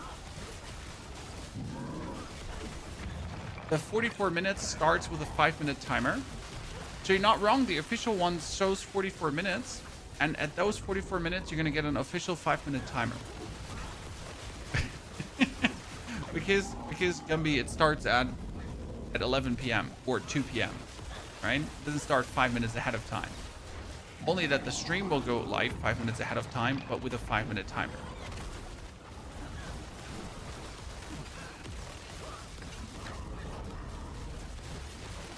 I think centering the series around Diablo was a bad move. I mean, was it? It was centered around Diablo, like part 1, right? Then part 2 had, like, with the expansions, more to come. Like, you had then the Lord of Destruction, amazing, absolute chef's kiss, right? With Diablo 3, you had then also the whole was it the Asmodon arc? Yeah, was it the Asmodon? Yeah. So there were, like, and then you had Hadriel too. Wait, yeah, Lord of Destruction, but Lord of Destruction wasn't Hadriel, right? Yeah, exactly. Then you had Hadriel with the Diablo 3, the Reaper of Death. So I think it's like the base around Diablo. I mean, it needed an overarching villain, right? Something big bad baddie. But that we then, like, started adding more and more to the game feels absolutely fitting. I mean, I personally have zero interest in actually fighting Diablo, right? What I want to see is more of what the world has to offer. Ah, yeah, Maltail. Sorry, Maltail. So I kind of still like that. I mean, the name is the game, pretty much. But it doesn't have to be about Diablo to be Diablo for me. We know there are these weirdos that keep complaining, you can't even fight Diablo, ha ha ha ha ha. Yeah, who cares? I don't even want to fight Diablo. I want to fight everything else. Right? I want to fight Lucian. Chad, where's Lucian? Explain.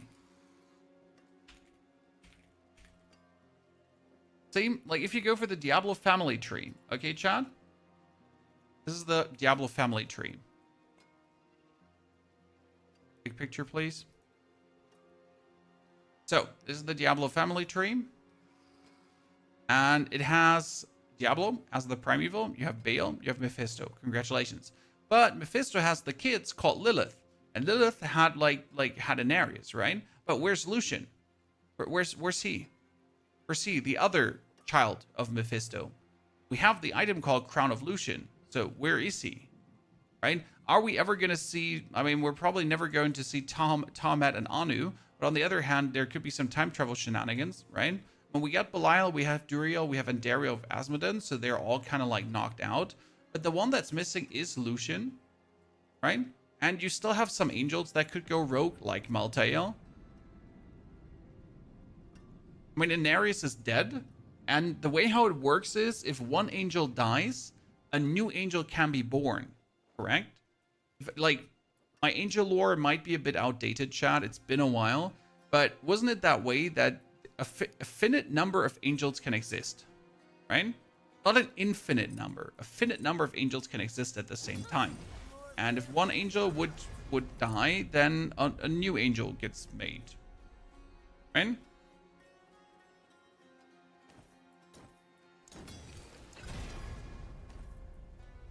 So we're getting more angels again. That means there's going to be a new thing coming out of Inarius again.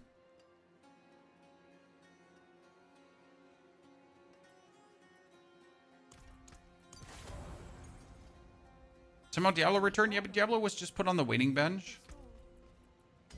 As it works with demons.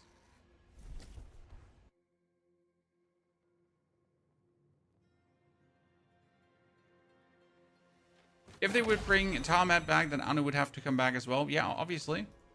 And it would be just funny to have, like, some time travel and get to play that. A new affix was added. Let's go. And an affix was replaced. Let's not go, because that was so bad.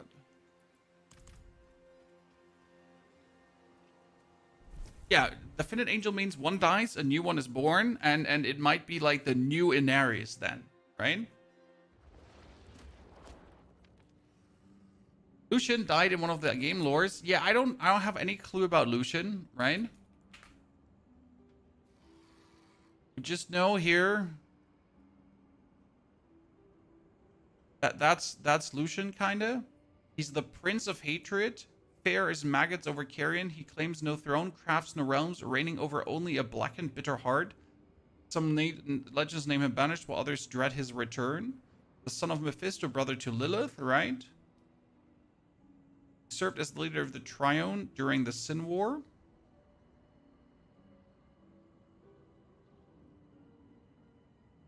Thing is, like, he's one of the primeval children, so he can also not really die, I guess, right?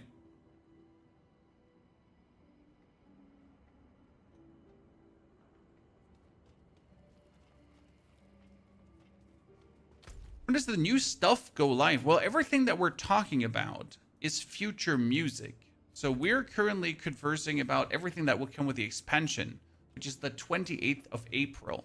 We're going to have on the 10th of March, 12th of March, we're going to have season 12. But season 12 has nothing to do with the changes that we're just talking about. These are the overarching changes that are coming with the new expansion, right? They're coming then with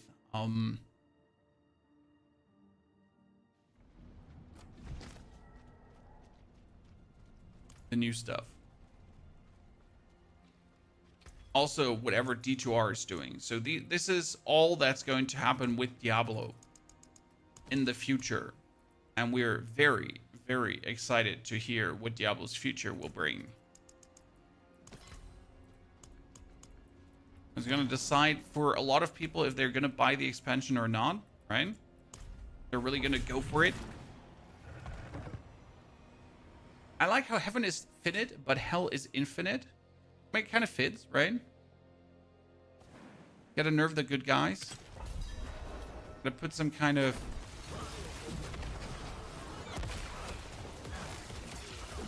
downside on them.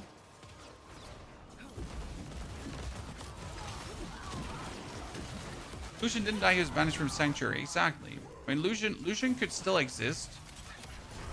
So there is a potential. I mean, since it's all about a family feud, right? You have Mommy Lilith, you have Daddy or Granddaddy Mephisto. So I mean, there would be a time for Lucian to appear. I'm just not sure if he has evil boy material, right? If he's enough of a evil guy to be the main leading character. I mean, with Asmodun was Asmodun Lord of Destruction? I think Asmodun was Lord of Destruction, right? Or was that Belial? I don't remember. No, Belial was Lord of Destruction, right? He really fit. He had the power to be that evil guy.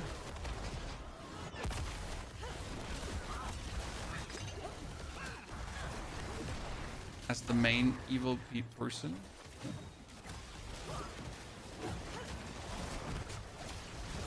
How did they reproduce? Sir, they'll find a way. The question is, if they reproduce the mortal way, did they do it in Lilith demon form, or did they do it in Lilith Mephisto form, right? Did she go all bony skeleton on Inarius? Or did she go mommy of Succubus there?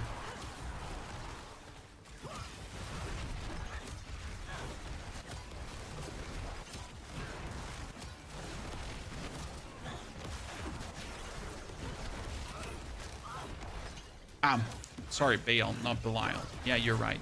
Belial is the deceiver. Sorry, brain fart. Mixing up my greater evils.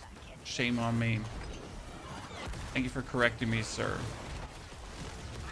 Yeah, Asmodun is sin, Belial was the deceiver, Baal was destruction.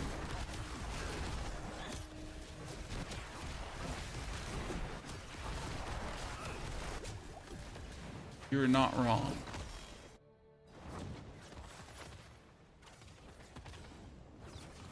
I mean, I definitely want to see like some kind of return to heaven. I mean, I'm already sad that we never really get a hell map. I mean, we have the Infernal Hordes, yay, right? But we never really get a cool hell map. And we're kind of like, I want a heaven map. I miss those going in the Great Heavens. That I always found that pretty cool. Oh my goodness, I'm dying. It's really cool to go into heaven.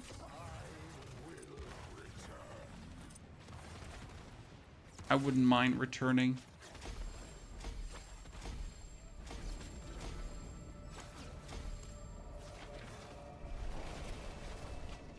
Blizzard released the whole map of Sanctuary. One of the books came out with, I think it was the Book of Cain. You can find the map on Google. Yes, absolutely. I have seen that.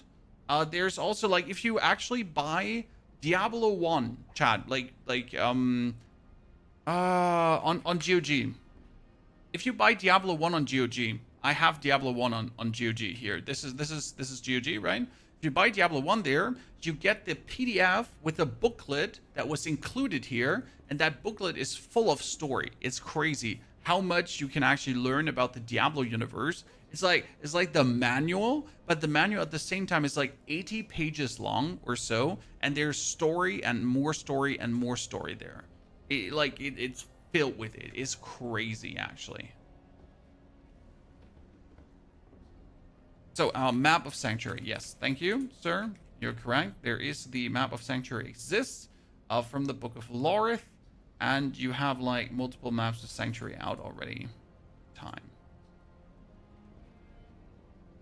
You have this. So we got.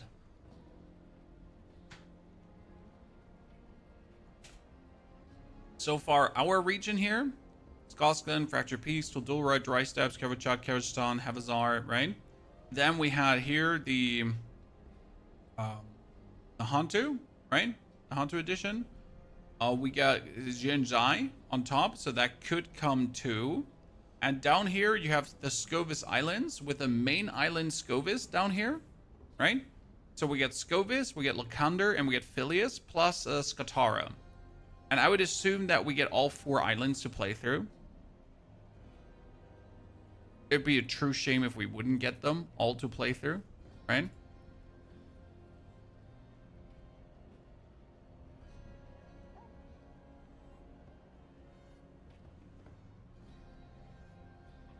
There's also like a map with the more hilly region of Zhenjai. We have the Dreadlands here too, still with the Ariad Crater, right? Crater. With the Shovel Wilds, the Canderous. All of this will probably be at some point be in D4.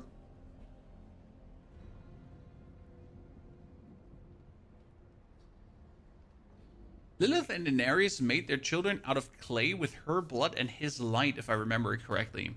Okay, Wayne.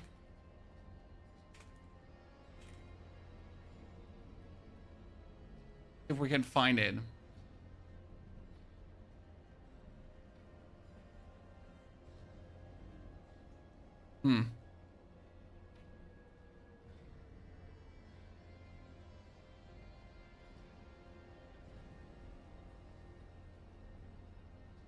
Nah.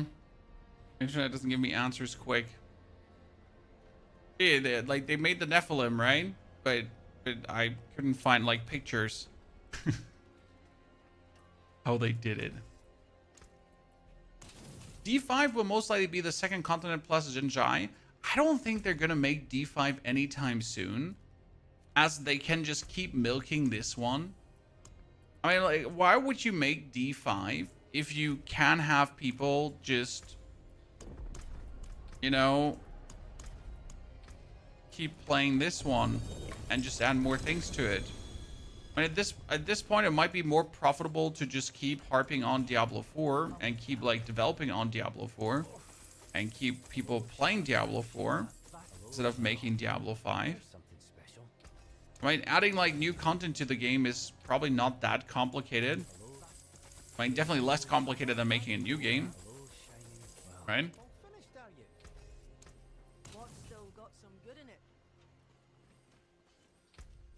Considering how long was the shelf life of D3 before D4 10 years, right?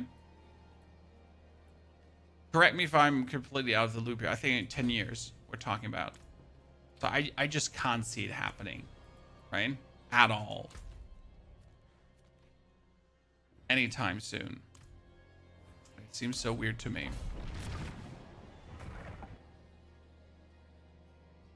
Yeah, D3 to D4. 10 years, wasn't it? It was also like, was it 6 or 7 years until the Necromancer was actually in Diablo 2, 3?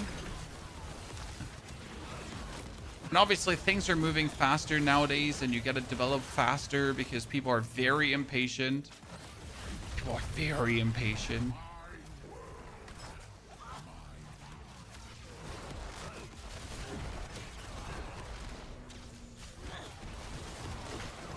I blame Fortnite, made people impatient. You know, since Fortnite dropped so many good upgrades in its early years when it just got released, everyone nowadays expects every live service game to do the same. Why your update cadence is too slow? I mean, there are people that want new seasons for Diablo every 2 months. I mean, preferable every month too. Like every 4 weeks, please, a new season. Thank you. 12 seasons per year. Appreciate it. Some people.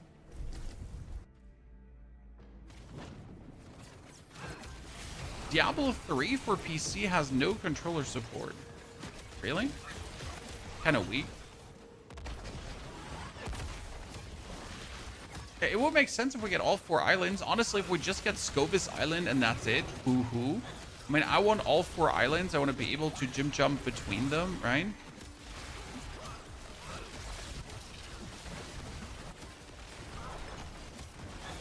Give me something that's maybe a bit bigger than Nahantu. I mean, give me something that's also worth to spend time on, because let's be fair, how often are you in Nahantu, chat? The only time I'm in Nahantu is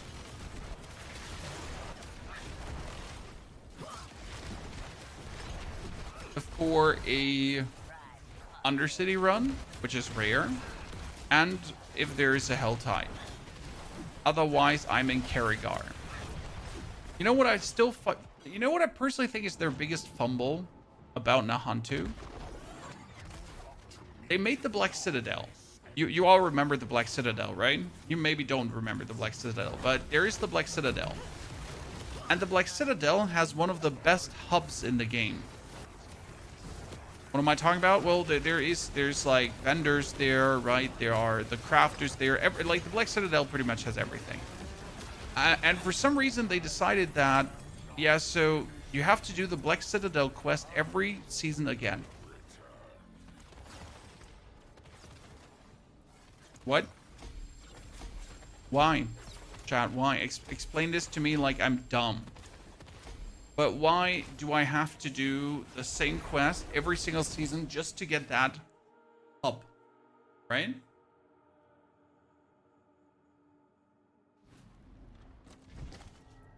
So like here, there's this quest. It's called Crater of Lost Souls.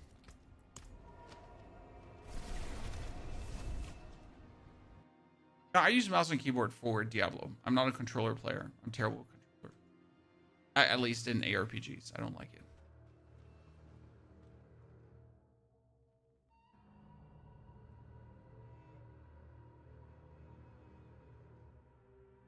Is D2 getting a new class or a new act? But something is going to come.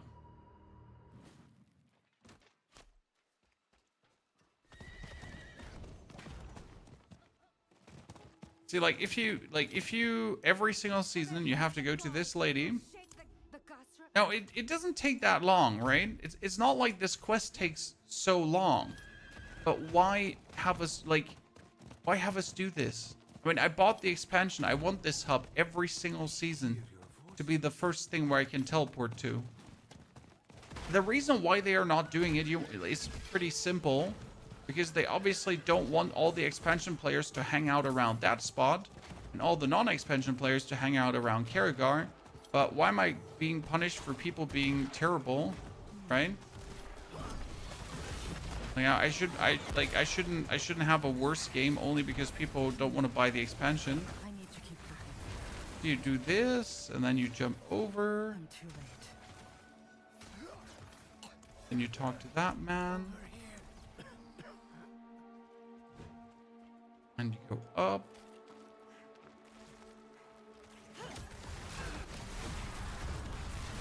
Jump on your horse to go further.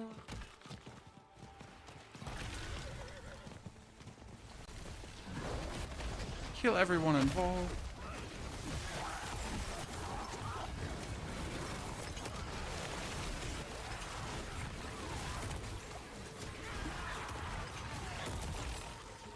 And ta-da, we're in the Ancient Nexus, right? This didn't even take me 5 minutes. But I am too annoyed to do this every single time again. But this Nexus here is one of the best hubs. Stop where you are. You're neither caster nor Christian. Then you saw what. We still have to clear everything now, right? Arguably is better than Karragar because it has everything close by. Drew, good to see you there.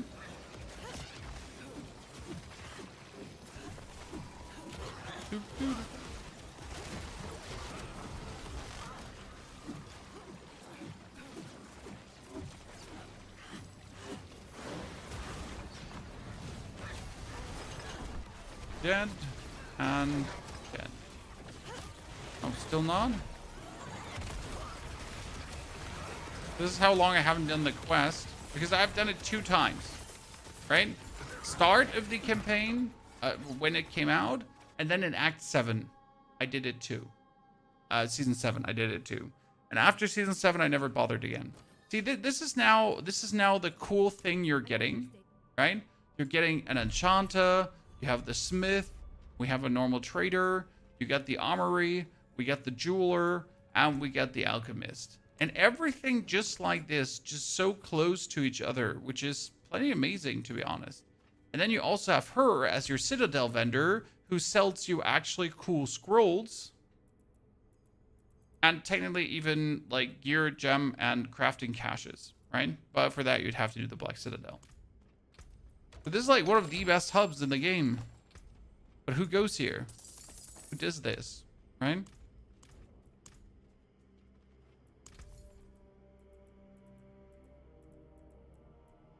No one. No one does this.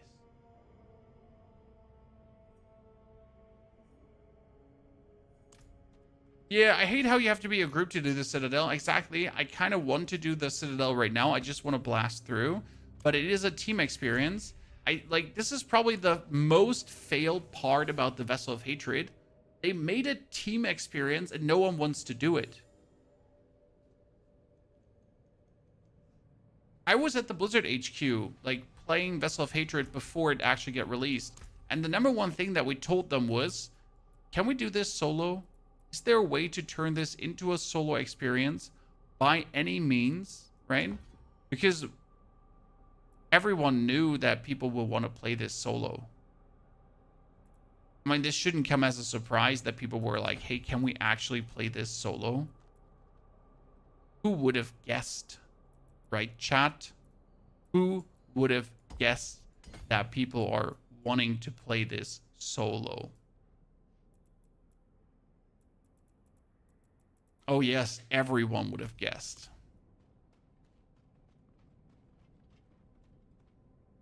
Oh no, Chico, I'm good. Thank you very much. Like this character today is pretty much the last time where we play this season.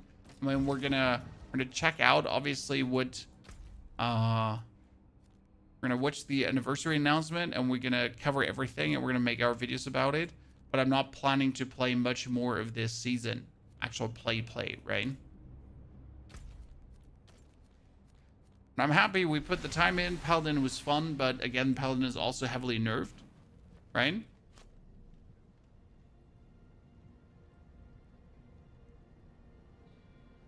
Because they're taking Castle out, or pretty much they're nerfing Castle, which loses the Paladin 400% damage, chat. Imagine, ladies and gentlemen, losing 400% damage with the Castle balance. My Castle's obviously too strong. There's no questions about it. Castle is too powerful. Right now it's a 478% bonus. So obviously Castle needed a nerf. However, the new Castle only gives you a 90% bonus.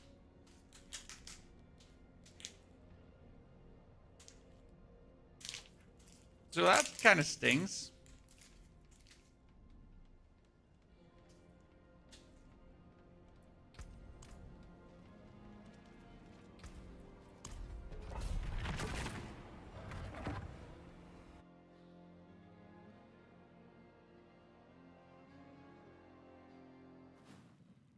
I only play solo myself. Exactly. So as a solo, you should be able to go into the Dark Citadel with your mercenary. Right? So, what do we have the mercenary for? That should have been the use of him. Either you play the Dark Citadel with others, or your mercenary is kind of like the others.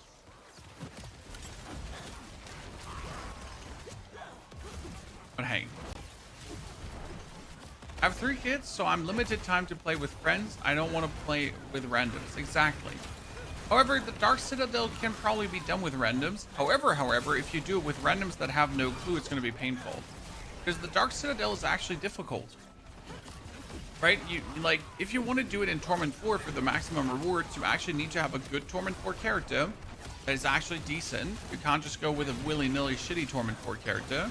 And you gotta go in with someone who understands the mechanics, or it's going to be a struggle fiesta.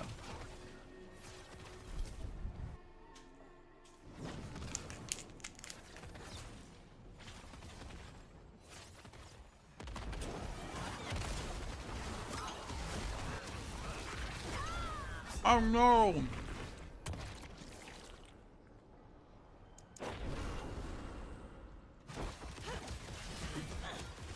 We died.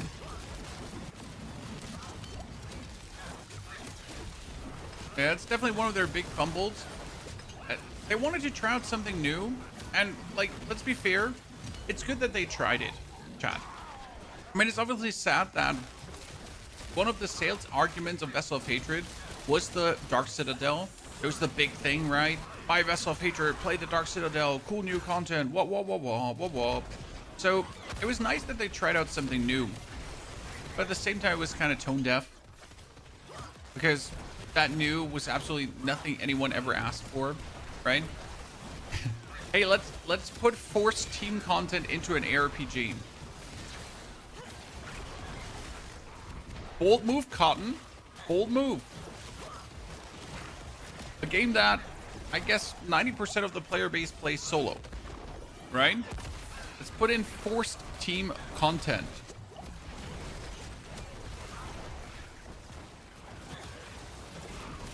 A reason being because someone in the upstairs of Blizzard thought this is going to be fire. Right, 1 up for experimenting, but 1 minus up for not really understanding the player base, I guess.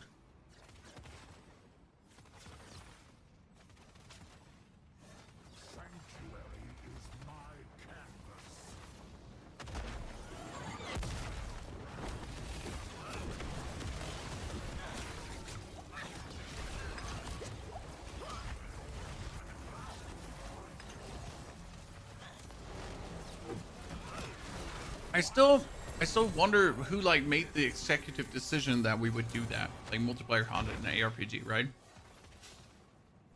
But hey, JPM, good to see you there. Thank you for being a longtime YouTube watcher. Also, Fred, thank you for offering your Mythic Prankster key. Wonder what percentage of players actually did that content. See, Cephas, my question is, by making the Dark Citadel, team content, I mean, I would assume that Diablo makes data-driven decisions. So their data might have told them that there are actually tons of people out there that play as a team. Otherwise, I could not understand why you're like, you know what? Team-based content.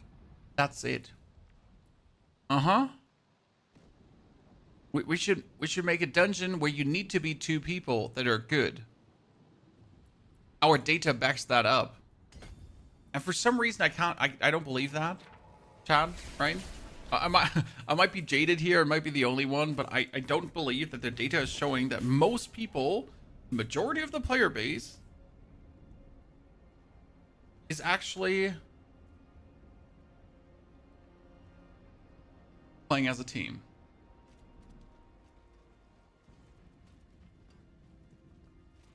I mean, maybe a bit World of Warcraft that people will love it. I mean, the main premise of Diablo is still that it's actually a multiplayer game.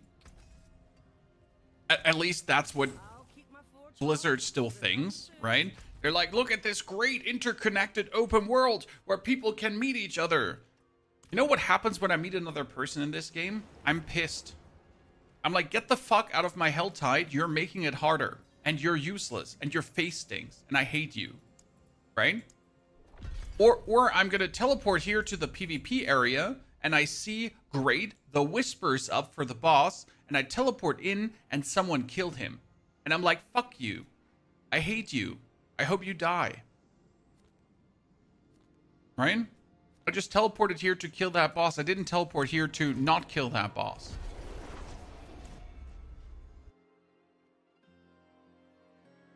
Waka, good to see you there.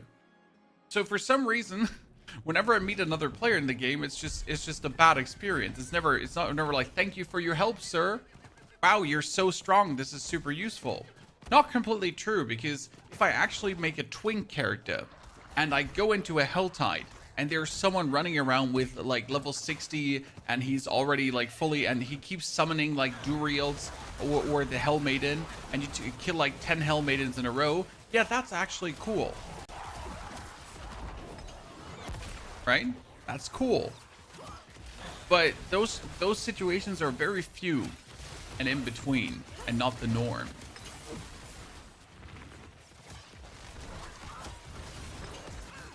And as you say, AFK on Asmodin, terrible. Yeah, no one likes that.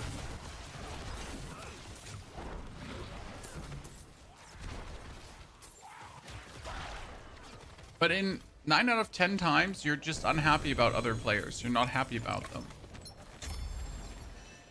And I dare you to disagree.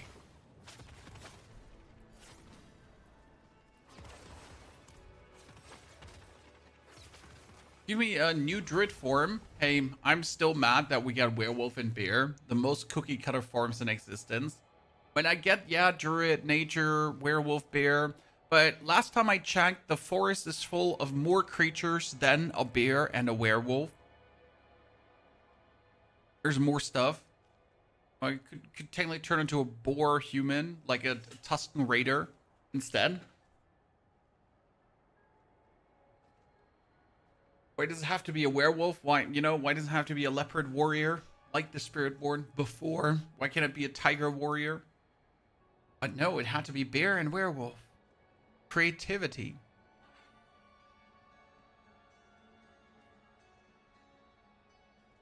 I think they should just make stuff scale. Like for world bosses, if there's only one person present, let the HP and damage scale for just one person. If there's more than one, I mean, the world bosses scale up with more people. That's why you don't want to have a lot of people at your world boss. I mean, obviously, if you're alone, it's still going to be difficult and it has quite some HP. But the more people are at the world boss, the more, the stronger he actually gets, the beefier. And that's why you don't want to have under-level people here. Because if you have under-level people there, it's going to be shit.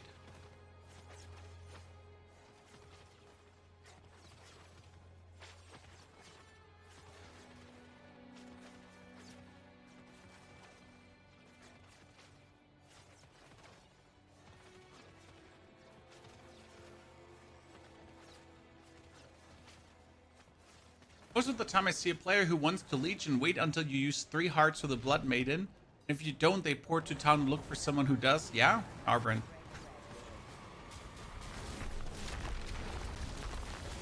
You're not wrong. I mean, the best thing I could do right now is just go AFK and have these guys kill him, right? I mean, in this case scenario here, I'm obviously happy about very strong players that destroy Asmodin for me, so I don't have to spend so much time here. Yeah. Squirrel druid to bite enemies' fingers. Hey, it could be a ginormous squirrel. Like a beefed up version. D2R all day. I'm not a biggest D2R fan. I mean, for me personally, D4 is my favorite Diablo. I know, burn me, Chad. But it's the Diablo that I spent the most time with and that I enjoyed the most playing. It's not that I dislike the other Diablos, it's just that this one is actually, for my personal preferences, the most fun to play. Might come as a shock. I mean, same for PoE 2 over PoE 1. Also, my favorite PoE to play. Maybe I just have terrible taste, who knows?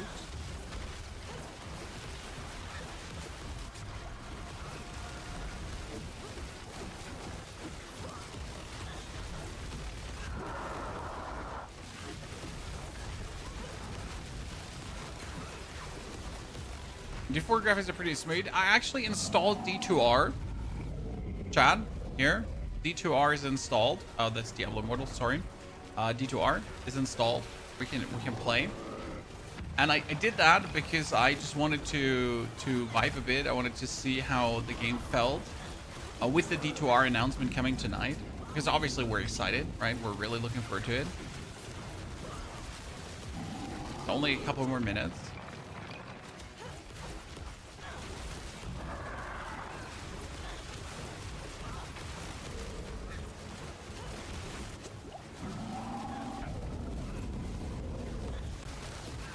Boom. Come on, give me good loot. It's the second Asmodon we have now killed during the stream chat. Okay. Is it? No. This is 30 Years of Diablo, sir. So 30 Years of Diablo is a Diablo announcement. It's a announcement for Diablo Immortal.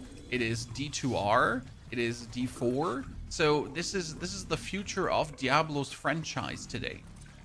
They're gonna tell us everything about everything. Okay. Left, right, and center.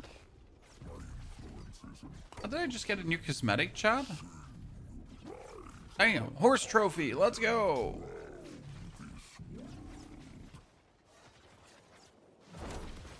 Look at me, absolute gamer, Chad.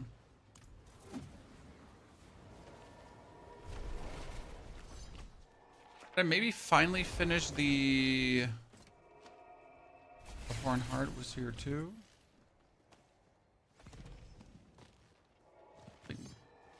Tribute of Endurance.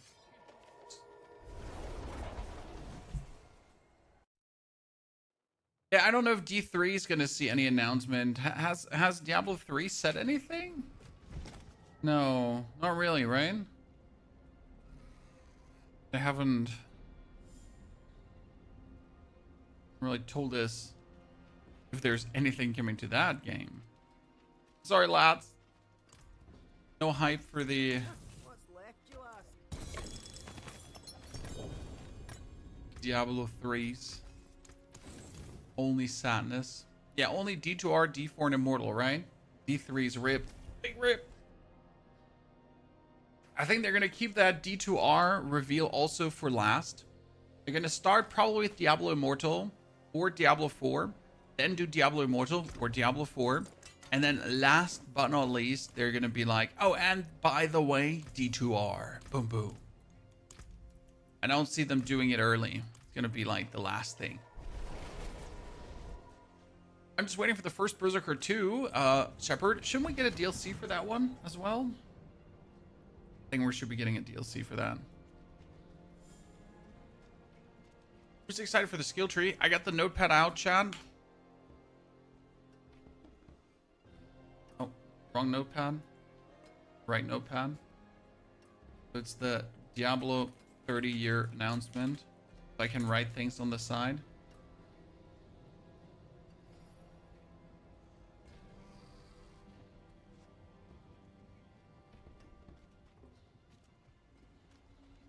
Do you think they're going to say anything amazing for Season 12? No, absolutely not. Season 12 is going to be as good as it is, Cocoon. People will play it or not. We all know that Season 12 is literally just the in-between of 11 and 13. I mean, surprise, right? It's just the most minimal, minuscule, tiny season that will give us absolutely no big information, no big gameplay. So, yeah, it is what it is. I mean, would I enjoy if there was more too? Absolutely, but not expecting anything. Next, Diablo, we hitting Mephisto. Yes, with the expansion, you're gonna be hitting Mephisto over and over and over again in the face. Do you think it will be paid content for D2R or free upgrade?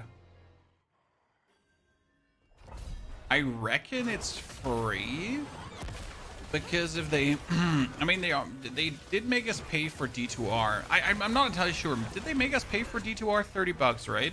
If they would now make me pay for DLC for that game, I would be not, I wouldn't buy it. No matter what they do. So I would reckon it's for free. And the idea is to make people that haven't bought D2R finally buy D2R. That's the only what I could imagine.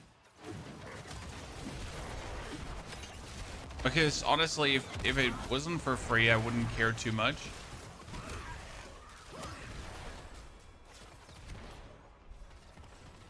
Right?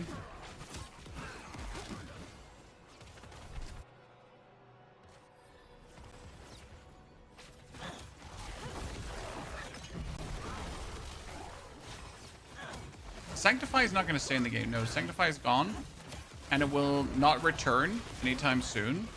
There might be a mechanic like Sanctify coming back, but it was pretty much for them a test of a new way to do things, right? But Sanctify is definitely gone, though. I mean, the expansion itself is introducing too many things for Roderick Cube, Talisman, and that kind of stuff, that they can't just keep the Sanctify, because that would limit a future design space, pretty much. Because we had to buy the Necro in D3. Well, the Necro in D3 wasn't just the Necro, sir. That came with an expansion, right? So that was more than just that. Also, that was during D3's prime. So during D3 actually doing D3 things. I mean, D2R is basically the oldest, right? I mean, imagine they're like, hey, $15 for the new D2R expansion. And you're gonna be like, what the fuck did you just say to me, you little shit? Right? $15 for D2R. Like, how about you step on a Lego? I mean, Fakun, the problem with Sanctification is the same as with Chaos Armor. The reason Chaos Armor didn't stay in the game is because it would severely limit design space for the future, which is still sad because Chaos Armor was like one of the best thingies they have ever done to the game. But it kind of limits what they could do with like new seasons and new item systems, and yeah. I do think they should return something like Chaos Armor, give us the opportunities, because obviously Chaos Armor was just straight up brilliant for the game and the build making of the game. But yeah, I think we need a system like Chaos Armor, but that we can influence from the side that's overarching over every season. So if the Talisman, if the set bonuses would give us something like Chaos Armor, that would be cool. My guess is if there was ever a season to skip, it would be season 12. Don't burn out before the X-Pack. I mean, you could just play it for a week and just be happy about it. Get your seasonal reward that is there. I mean, I still have to finish my seasonal rank here to get myself the laurels. It's gonna take you a week. I mean, again, my character here is, what, he's 12 hours old? I think I'm not gonna take more than 20 hours of actual gaming time to finish the seasonal rank and get like all the rewards available to me. So shouldn't be too hard to wrap that up properly for anyone involved. Oops. So premiere will begin shortly, chat. That's at least what they're saying. Get 5 more minutes. See, I told you the 5-minute timer, Chad. So the countdown into a 5-minute timer has started. We're very close. Let's get this done here quickly without dying. Because yes, we're still dying. I'm sorry, Chad. We actually nuked her really quick. Awesome. So let's get this one up. Because that's the real damage. Getting these now up. Starting, chat. 5 more minutes. The hype is real. Crash the game. I just alt F4'd the game. Diablo doesn't like to get alt F4'd, by the way. It really doesn't. Wow. Quality 360p. Sorry. Let me remove the ads in the top left corner for this so you see everything. Okay. We'll have to tell me if it's going to be too quiet as soon as they start talking, guys. I can push my bar up way higher, so no worries. We get like double or triple the volume left. I just hope that their audio is not screwed up again. I gotta say, for a billion-dollar company, their audio setup for live streams is horrible. And I don't know how they can't get it done. To fix that, you know? Just me. I mean, that they're also just streaming here in 1080p is actually pretty weak. It should at least be 2K, right? So easy. AV1, good picture.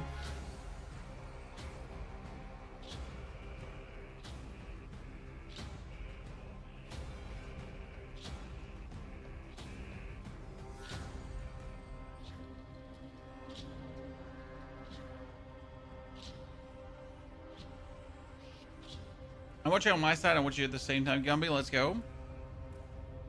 I got the notepad ready so we can write everything down. I'm still sticking with my Warlock prediction, guys. Warlock prediction, okay. Amazon Mercenary. We're getting all 4 islands, not just 1 island. Can't say much about the skill tree rework. I would say rather a new act than a new class for D2R. Because I'm going to be honest with you. Getting a new class in D2R as well would be cool, but it wouldn't be as exciting as actually playing new content, right? What would you prefer if you think about playing Diablo 2 Resurrected again? And with playing everything with a new class, kind of like, yeah, cool, but it's still the same. Getting actual new content, right? That would be great.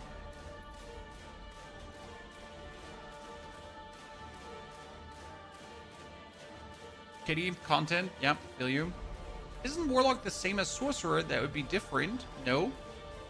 I mean, Warlock would be harnessing demonic powers instead of elemental powers,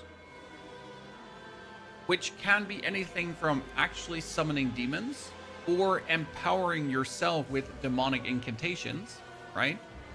Like beefing up your own strength, like giving you demonic enhancement, like ginormous gloves made out of evil energies and that kind of stuff. It can definitely play completely different from a Sorg and a Warlock, kinda. Because a Warlock is more than, you know, flinging around a few fireballs. Steve, howdy partner. George, thank you for the Prime subscription as well. George, good to see you there. Appreciate it. Endgame improvements. I'm not expecting too much from War Plans at all, to be honest, sadly. But hey, maybe Endless Hordes will turn out amazing.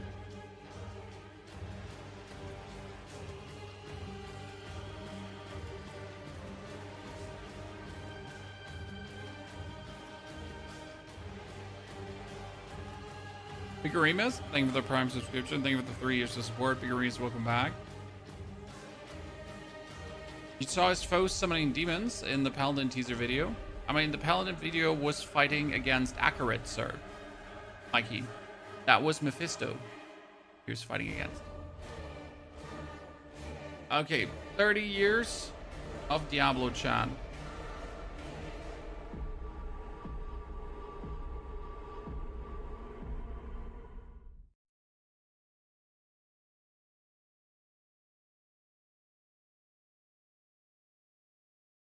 Oh, damn, that's going to be a trailer.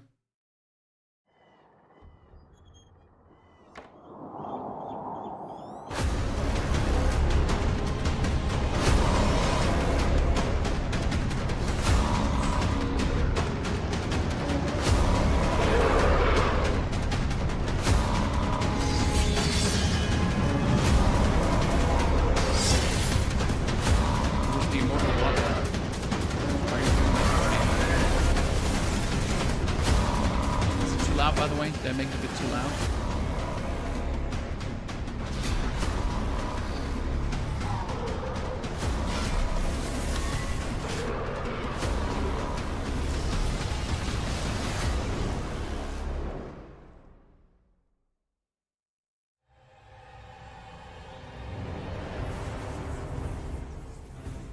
Welcome to the Diablo Spotlight.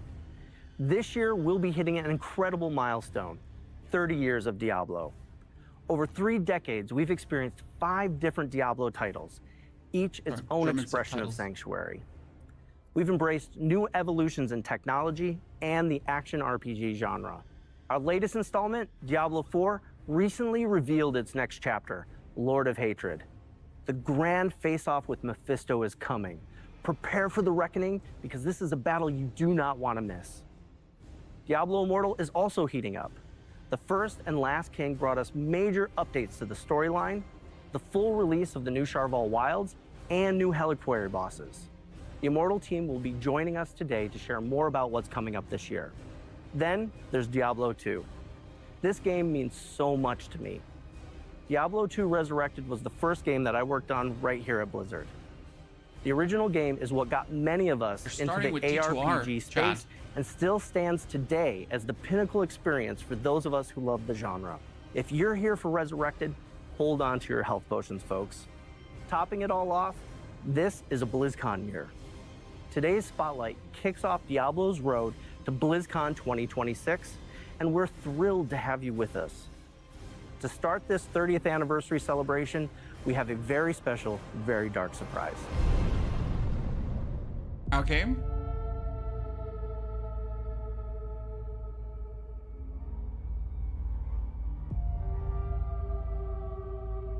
How can knowledge be evil if it saves a soul? Should a king tell us how to fight?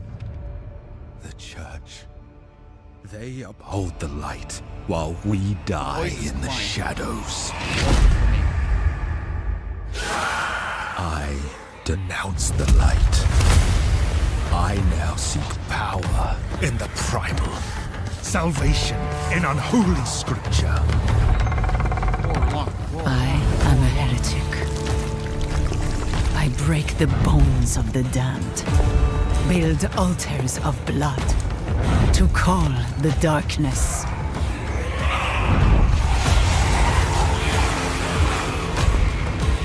I have walked amongst demons, found strength in shadow, kinship and madness. Damn the light! I will suffer my own path. I will learn the foul ways of a forbidden tongue.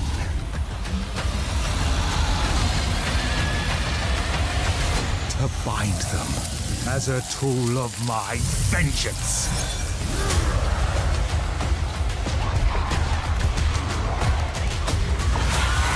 Find us, traitor, outlaw, warlock.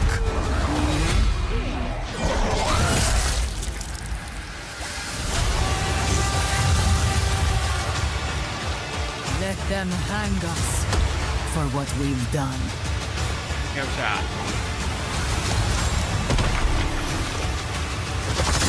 But when darkness comes for us, it will see hell screaming back.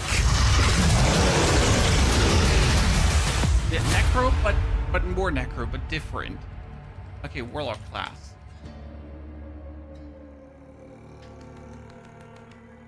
Oh, and it coming to Diablo 2. What?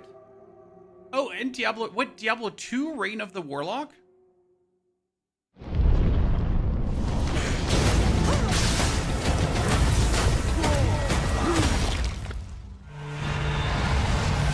Ah, damn. They wouldn't, chat, they wouldn't. I get chills every time I see that, and the team has been all in bringing this to life.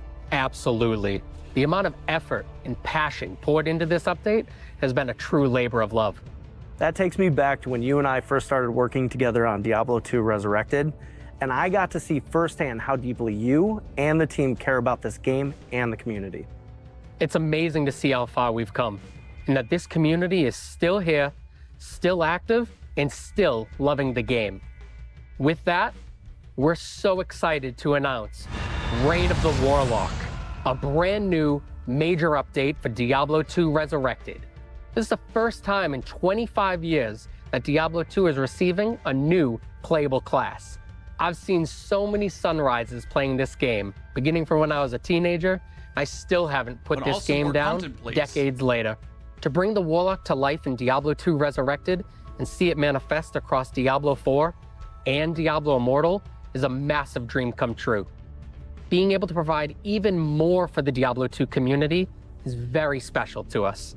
Diablo 2 has an incredible legacy, and with Reign of the Warlock, Resurrected is stepping into its next era. As the 8th class for Diablo 2, the Warlock is disciplined, ominous, and incredibly knowledgeable. For years, the Warlock lingered in the shadows, studying secrets no mortal should know. Now, they abandon theory for practice, bringing their dark craft to the battlefield. I like the When it design comes of to the gameplay, the Warlock dominates demons, binding them to his will and consuming them when it suits him. First, summoning. Warlocks can summon 3 distinct demons: the Goatman, the Tainted, and the Defiler. Each is a different tool in the Warlock's arsenal. But the summoning is just the beginning. The depth lies in his ability to bind or consume nearly any demon found in the game. Binding a demon allows the Warlock to benefit from the demon's unique abilities. You can only bind one demon at a time, but doing so strengthens both the demon and the Warlock. You can I like also that make the binding. choice to consume the demon, remove the demon from play, and literally absorb their essence. This grants the Warlock temporary buffs and traits that can vary between what demon you consume. No matter what demon you draw in, you'll gain increased life and movement speed. Some may grant plus to all skills, some may even grant auras. And that's just the beginning. Between summoning, binding, and consuming, we're talking hundreds of combinations. And the best part is you can mix and match. Bind a demon for its aura, then absorb another for its resistances before summoning a third to fight by your side. It's a sandbox of dark magic. I mean, sounds fun. Outside of mastering demonology, the Warlock can also be a pure caster who channels chaotic magic, hellfire, and destruction. We're thrilled to introduce a bold new way for players to embody the Warlock fantasy, an approach that blends dark mysticism with raw power. In close quarters combat, the Warlock manipulates weapons with his mind, levitating and hexing two-handed weapons with a flick of his wrist. It seems a bit weird. Our Warlock class is a challenge, a puzzle, and a reward, all wrapped up in a brooding scholarly package. But Reign of the Warlock isn't just about the new class. The team has also been dropping evolutions in gameplay as well as some quality of life updates.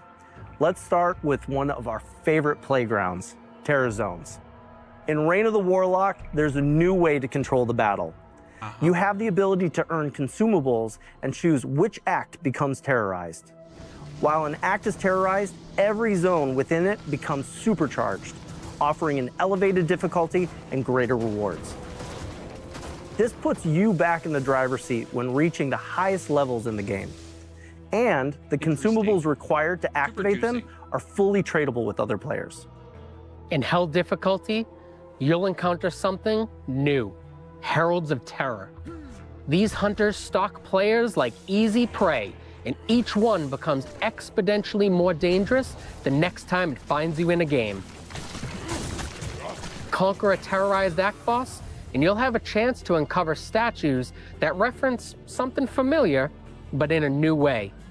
Combine all 5 statues in the Herodric Cube to unlock a brand new pinnacle boss encounter against the Colossal Ancients. Colossal Ancients are a big deal. These battles are tough and designed to push your skills and builds to the next level. So, We put you playing in control, D2R letting until you Colossal choose Ancients how are dead, and right? where you want to play, Chad? with a truly legendary goal to chase. Colossal Ancients are built as a next evolution of a feature that Diablo 2 players already So love. level 1 Warlock They keep the until spirit Ancients of the down classic with the experience release of the intact, Warlock. while layering in more control, more challenge, and more reward. Reign of the Warlock also contains many quality of life features you've been asking for. Let's start with loot filters. Oh, These are built directly into the game.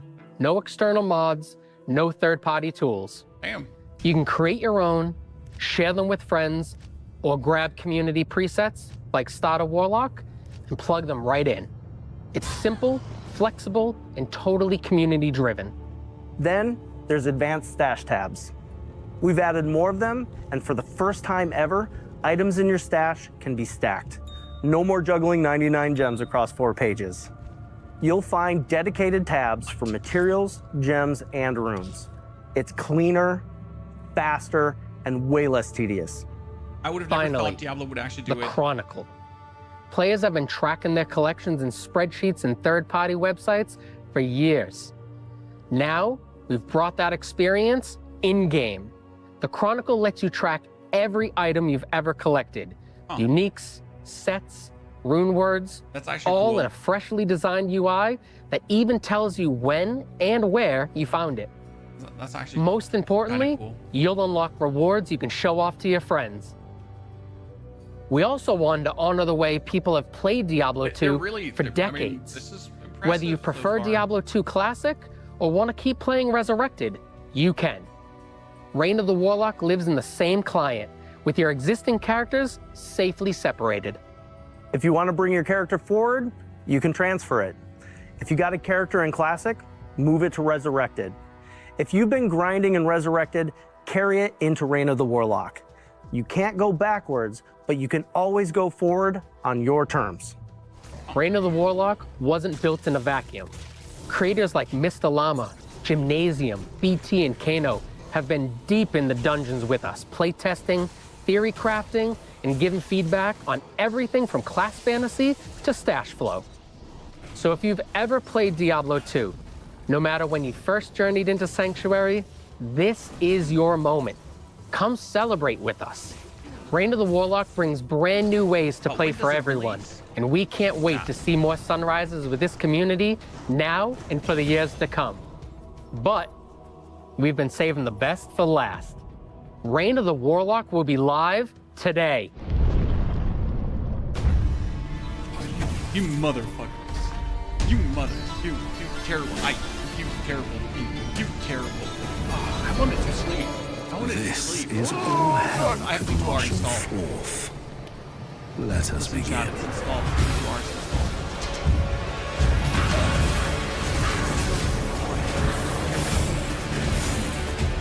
Well, we know what we're gonna play.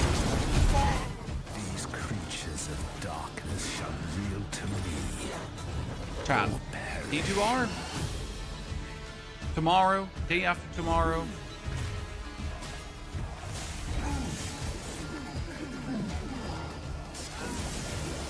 Oh, the microphone isn't really low. It's just that everything else is really loud.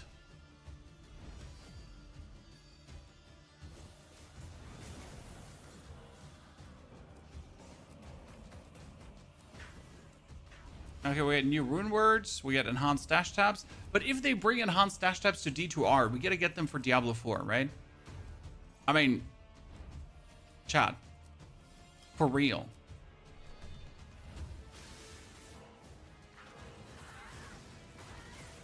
Can you update? Can you update right now?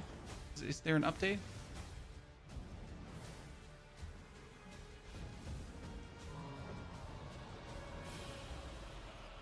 Yeah. So we're gonna play it, Chad. Warlock. Aye.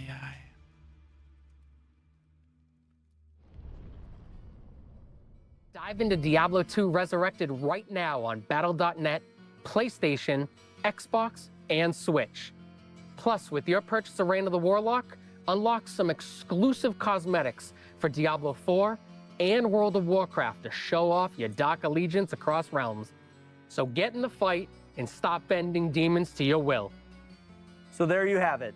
We've kicked off the 30th anniversary with a huge update to Diablo 2 Resurrected. But the celebration doesn't stop there. Starting today, you can enter our Voice the Warlock contest on Instagram. It'll be judged by the Warlock himself, Rahul Kohli. If you want to join, tag @PlayDiablo and add #VoiceTheWarlock for a chance for you and a friend to win a trip to London for Diablo's Infernal Symphony on June 6th, 2026. Official contest details are available on our blog. Next up for our 30th anniversary celebration, let's turn our attention to Diablo Immortal, a perfect bridge connecting the legendary Diablo tales 4 has to of wait. Diablo 2 and Diablo 3. Okay, let's see what Diablo Immortal has. I mean, D2R was great. Happy? I'm gonna play. Diablo Immortal is 3 years into its legendary journey. It's been incredible to see millions of players carve their path through Sanctuary, and somehow, the demons still haven't learned their lesson. Not for lack of trying on our end. You all have been relentless. And if you're joining us for the first time, welcome. Diablo Immortal was created to bring that classic Diablo dungeon Reign of the delving, Warlock, 25 bucks. chasing magic to the small screen. And for many of us on the development team, it's a love letter to the moment we first stepped into Sanctuary. I remember my first step vividly. My brother was actually the one who introduced me to the game. 25. He told me it's a Oh, they really shanked us fun so game. hard. But I mean, I'm gonna it buy might it just be a because I little want the too new scary stash ups for and everything, 13-year-old but- me. I spent a couple Oh, of they're months milking sitting on chat, the they're sidelines, milking. watching my brother brave the horrors I couldn't Warlock face is coming quite to yet. D4 as well, yes. Today, I am pleased to say I overcame my fear and fell in love with Sanctuary. And my brother, he now works in finance. I am so proud to be part of the Immortal team, which is why I'm happy to kick off our anniversary celebration by announcing the arrival of our very own Warlock.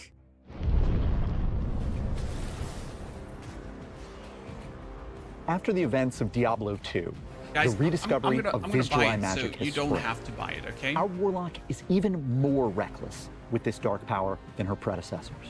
She's here to save the world, but she's going to do it her way, wielding the tools of hell to push back Sanctuary's demons. In her eyes, anyone who refuses to fight fire with fire is simply naive. She's not hiding her powers away. She's daring you to challenge her. We built the Warlock for our players who love hovering on that very thin line between hero and villain. When it comes to power, the Warlock practices the ancient art of the Vis Jedi, magic so dark it was buried beneath Sanctuary long ago. In Immortal, that legacy lives on. She can open portals to hell, summon demonic weapons from the Hellforge, and of course, command demons. At the heart of her arsenal is the Soul Gorger, a beast powered by devouring other demons and absorbing their traits.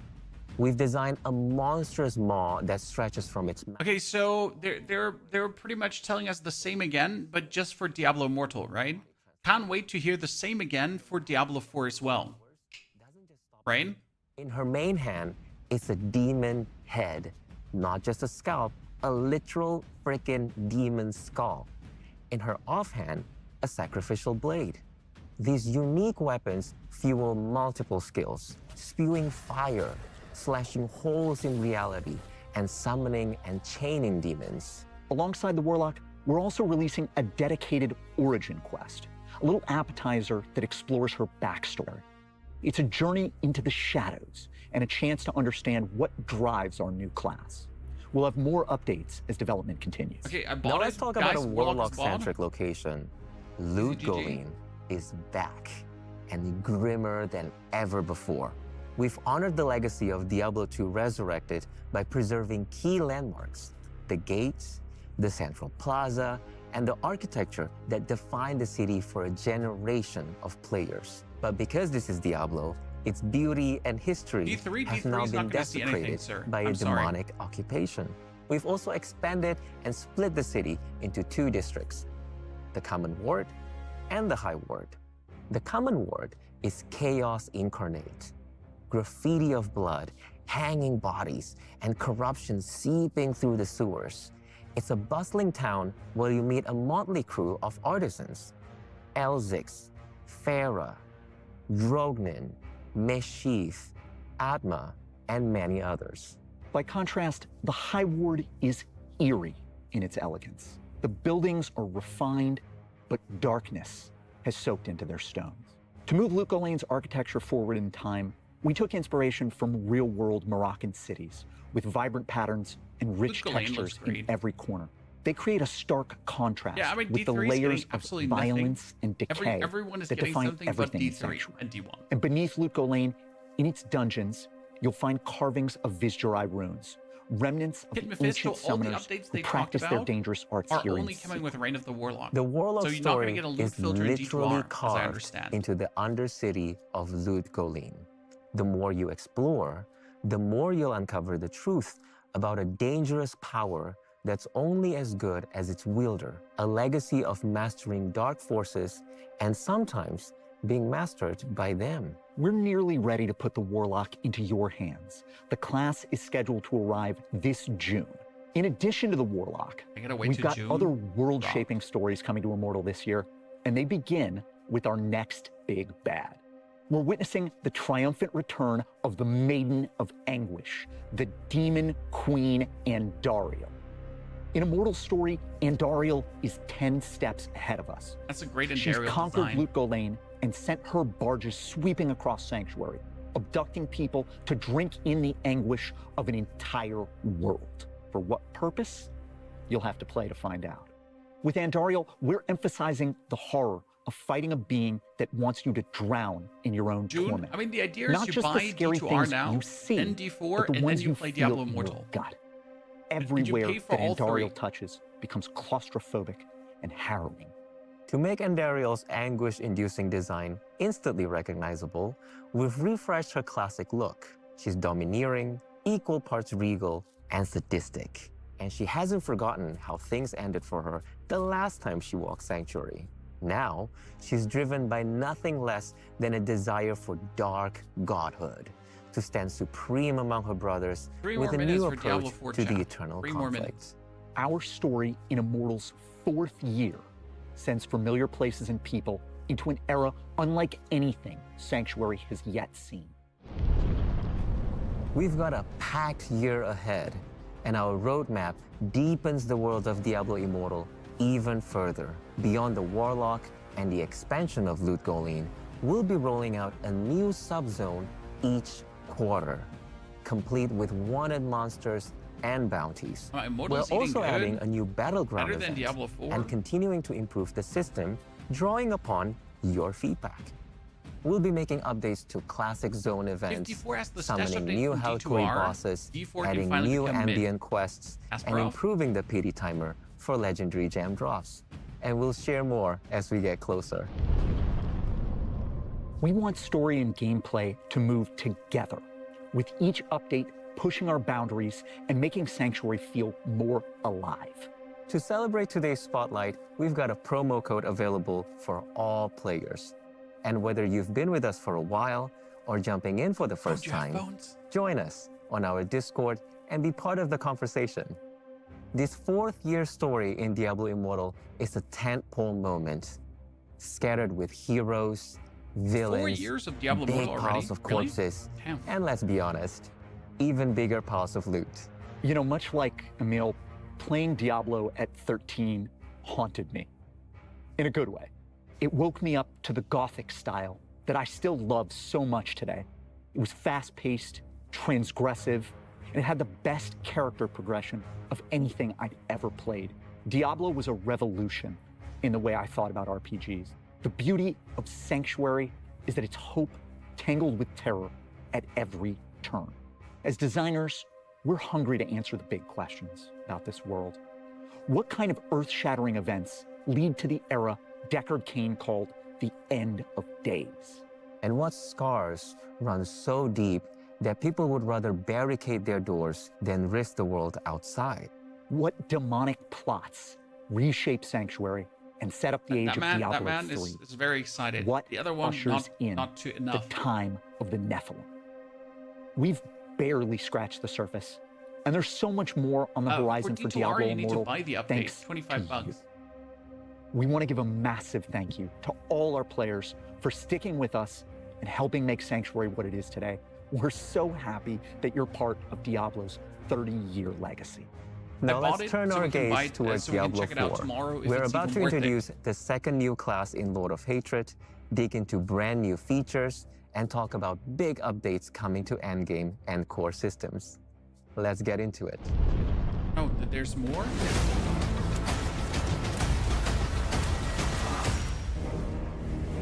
Okay. Diablo 4 has come a long way since launch. It's been amazing to see this game grow into something bigger, sharper, and more ambitious than ever. And honestly, Zavin, one of my favorite things is to see players push every system we build to its limits. Yeah, our players don't sit on the sidelines. In fact, I'm sure they're all over the comments section right now, and we love it.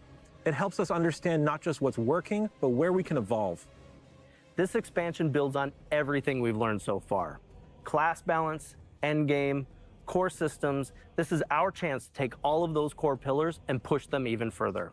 So today, we'll be diving into new features, a new region, and a new endgame. But first, let's take a look at a new class, the Warlock.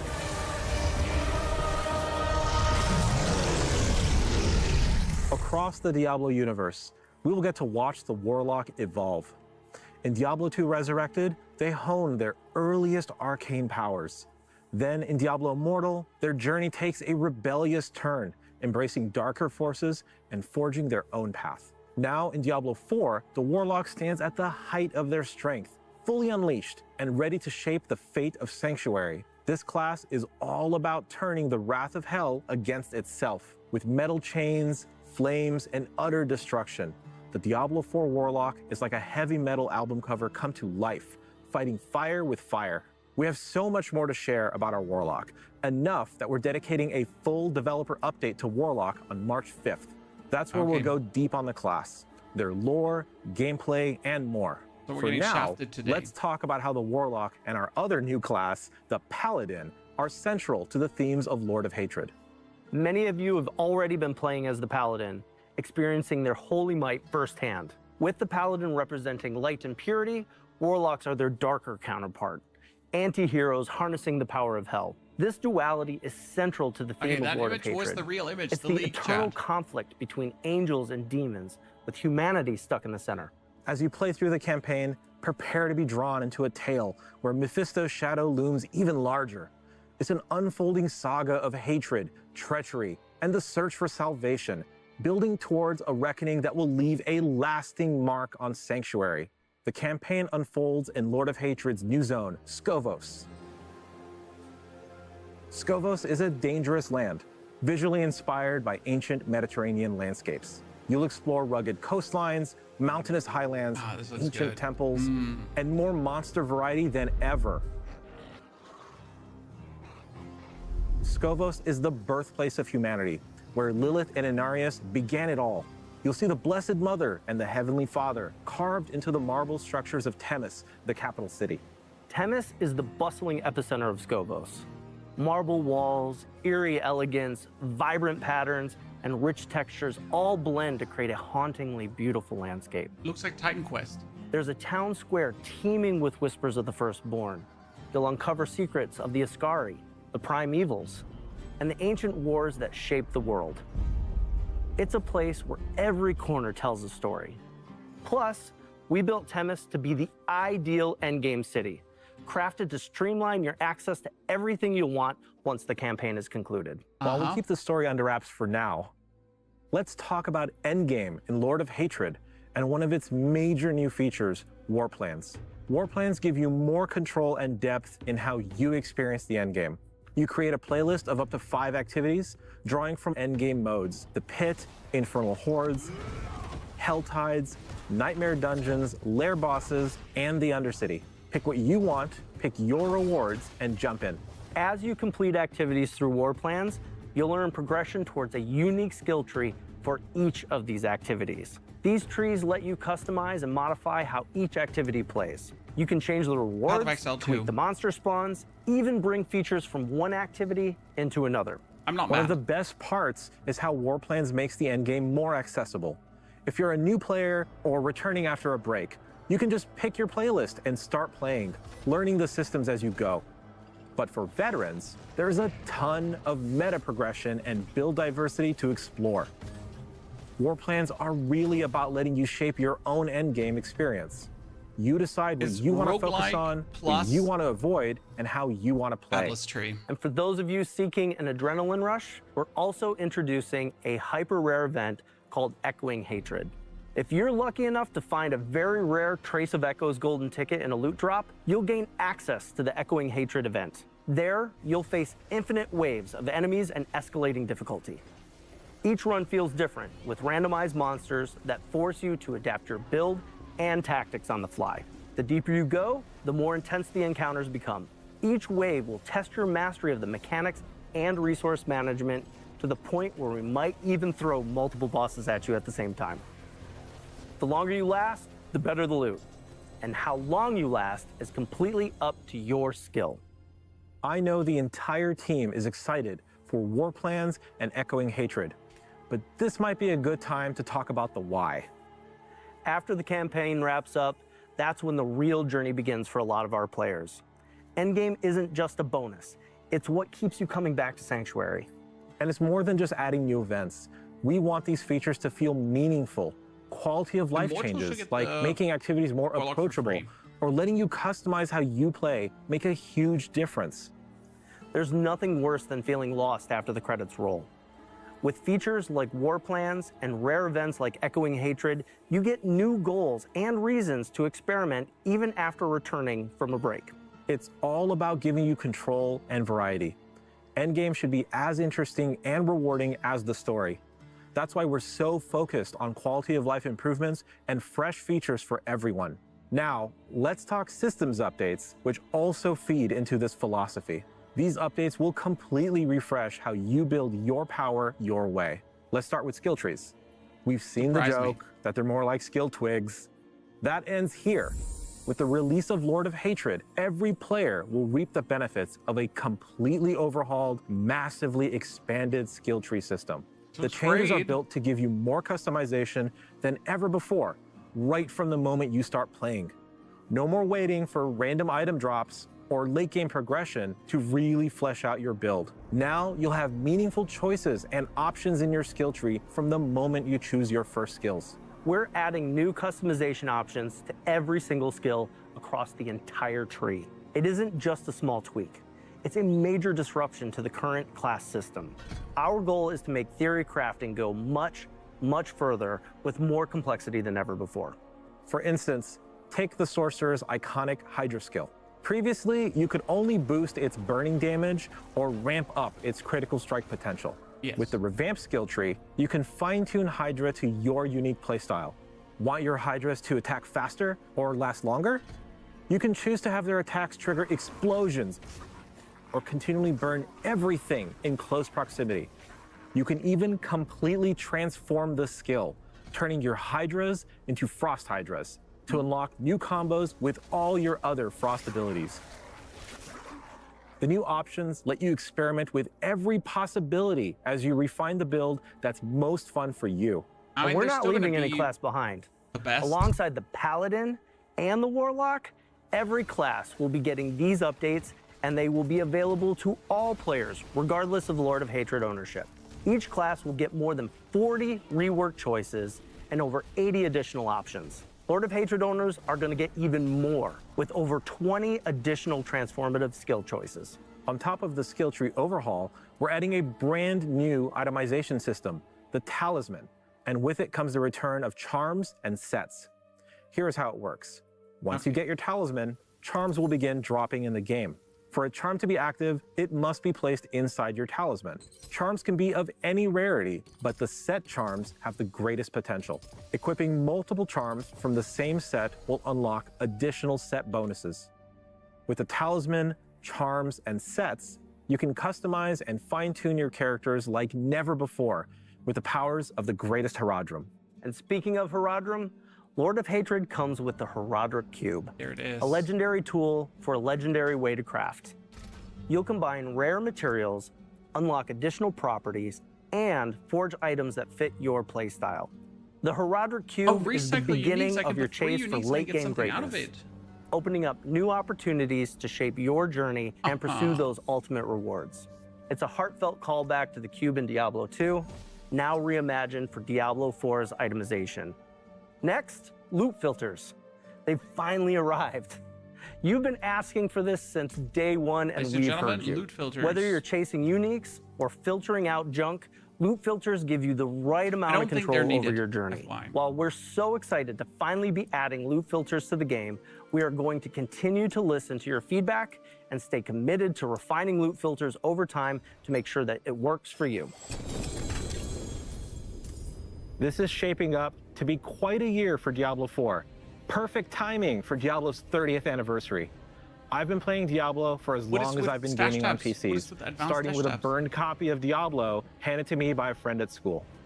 Discovering the game's randomized content blew my mind, and soon I was playing Diablo 2 online at PC cafes, eventually diving into modding and joining Blizzard. I've been a proud servant of hell ever since. We hope this year's expansion and all its new features spark that same sense of discovery and excitement you felt when you first stepped into Sanctuary. Whether you're exploring Skovos or reaching your greatest Stash tabs potential might within come, your Dave. class Still fantasy, keep some or stuff simply open celebrating another to grind. milestone with the Diablo community, we're grateful to have you with us.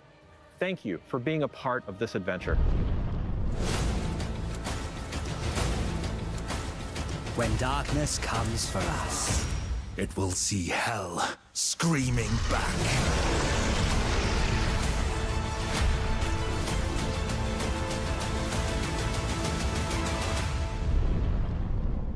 It is so cool to see the Warlock class rise across the Diablo universe.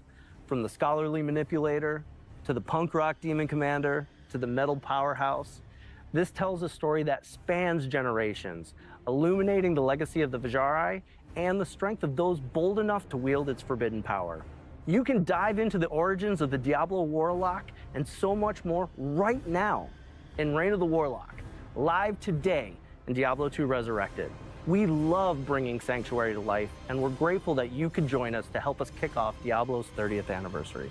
On behalf of everyone here today and the Diablo team across the globe, thank you for being a part of this journey with us. I mean, as announcements Are we go, clear? Are we good? All right. Oh my God, they're gonna freak out at BlizzCon when we announce it. you know, as announcements go, well done. There could have been more. There could have been less. Yes, it's annoying that we have to pay for Reign of the Warlock, but you know what? It was a good announcement. I'm not mad. I would have liked to have more of a view in the future, though. No, Deviler, I think stash tabs might still come. They're not just shown yet. By the way, let's just start D2R quickly with a Reign of the Warlock and just have an eye on him quickly, right?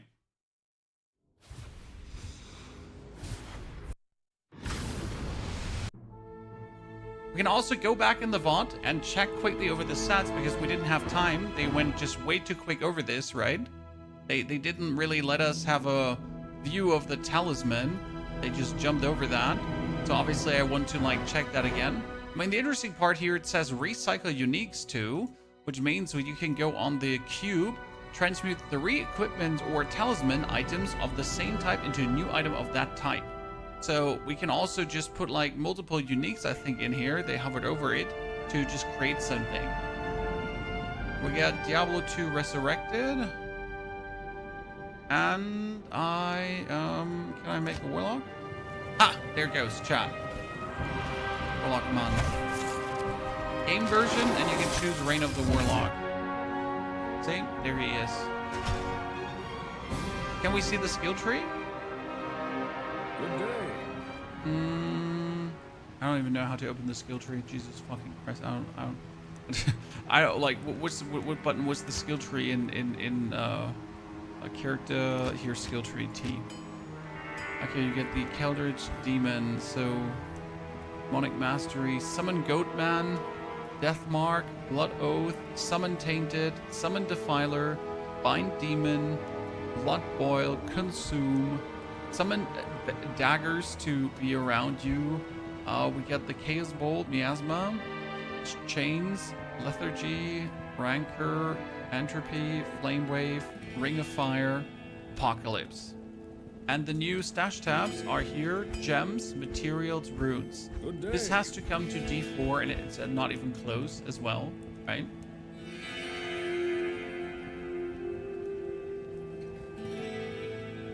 So, that loot filters here too, right? So everything's super easy to go for.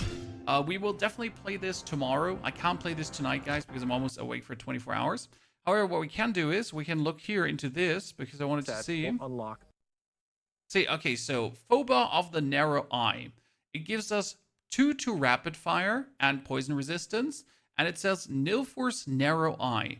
2 set would be when you cast a marksman basic skill, you gain a stack of Vengeance, which grants increased movement speed and increased damage for your marksman skills. Vengeance stacks up to 5 times and loses 1 stack every 4 seconds. Ergo, this is on top of what you're doing. So your character is as strong as he is, plus the ranks to rapid fire, plus then the bonus damage. While you have Vengeance, you gain 1 Dark Shroud Shadow every 2 seconds. You also gain 25% damage reduction whenever you have at least 1 Shadow, and knockback clones enemies when you lose a Shadow. That's pretty cool. Not gonna lie. Did they show more? Okay, so this was 2 ranks to Heartseeker, crafting material drop rate up, right? But did they show the other one in the middle? So you go for Talisman, then you get the cover. Good. Horadric Seal of Honor. Off of Honor. Horadric Seal off of Honor. Off, chat? Off. Is that correct English or what?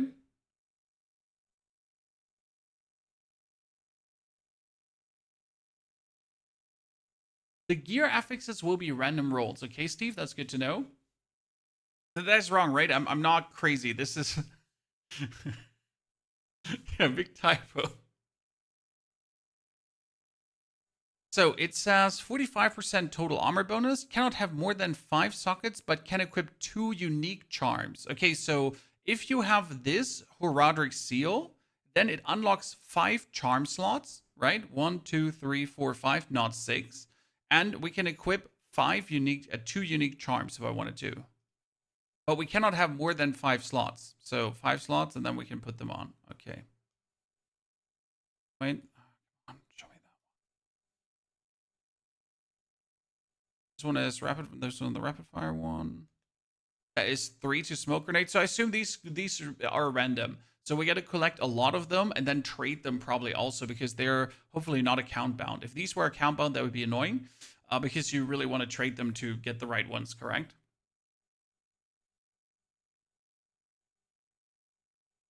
Invigorating Strike. Oh, that's a passive actually. Oh, damn. And bonus experience. What? Holy hell, chat. If you can get 46% bonus experience for your grind to 300, that's useful, right? By the way, Echo, Alice, GT, Swap Monkey, Dazin, Eric, and Saturn, Slappy, thank you all for your subscriptions. And Cobra plus Anonymous, thank you for the gifts. Yeah, there's 6 potential to unlock, but that one couldn't unlock all 6. I'm a bit sad that we didn't get to know more about the Warlock. What I wanted to see here is the skill tree, because obviously the skill tree is kind of mad. So you got the 3 specializations, right? And you get the passives here right now. So these are passives that we have been having before. But I wonder if these are all, like if these are passives specifically for the skill, or if they're passives that you still want to take. Because it would be annoying that I have to go for a skill to then get passives. By the way, Summon Det, Chad, Skeletons, is actually getting 3 passives here as well. Look at this. Core skills. Chad, core skill. Ladies and gentlemen, up here. Skeletons are getting a core skill. Oh, fuck me. Or it looks like a core skill at least, right? Because see, this is Sever. There, that is the core skill territory. This is Blight. This is obviously the pass.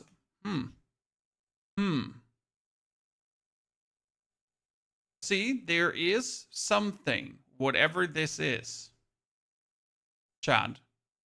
But it looks like, I mean, it's also the symbol of skeletal mages, if I'm not mistaken. So right side is skeletal warriors, that's skeletal mages. But it wouldn't make sense why that under core skills, because you get it later. Right? I mean, we're going to play Warlock first. That's not a question, right? Personally, I will start with Warlock on the expansion, but then I will swap over to obviously the other classes too. Jared, thank you for the 380 bitty titties. Jared, that's very kind of you. Okay, let's see what these special things were here for.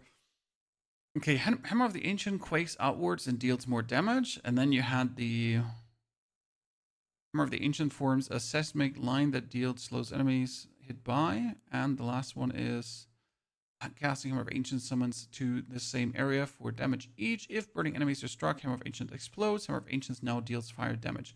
See, there's still going to be the one best choice out of all three. There's no question, right?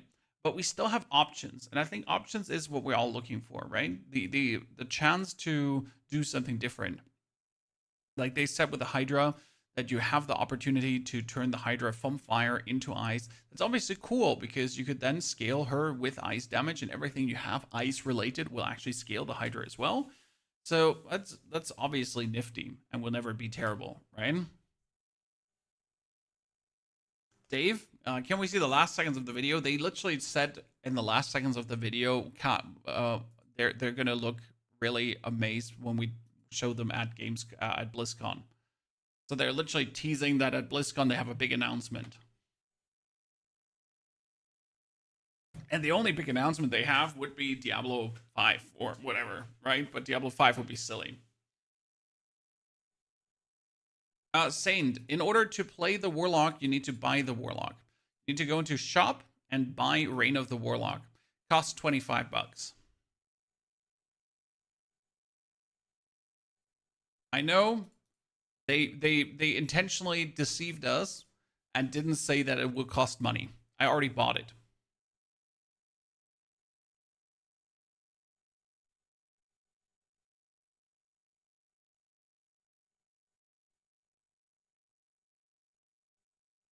Okay, let's go over to the war plans chat. Where was war plans now? We had talisman, we had the cube, we had the loot filters, war plans. Okay, so war plans. I need to see the skill trees. So the war plan, you pretty much choose what you want to do. And then each activity gets their skill tree, which is obviously Path of Exile, right? In Path of Exile, everything has their own skill trees. And that kind of makes sense. But how much, like, how does this work?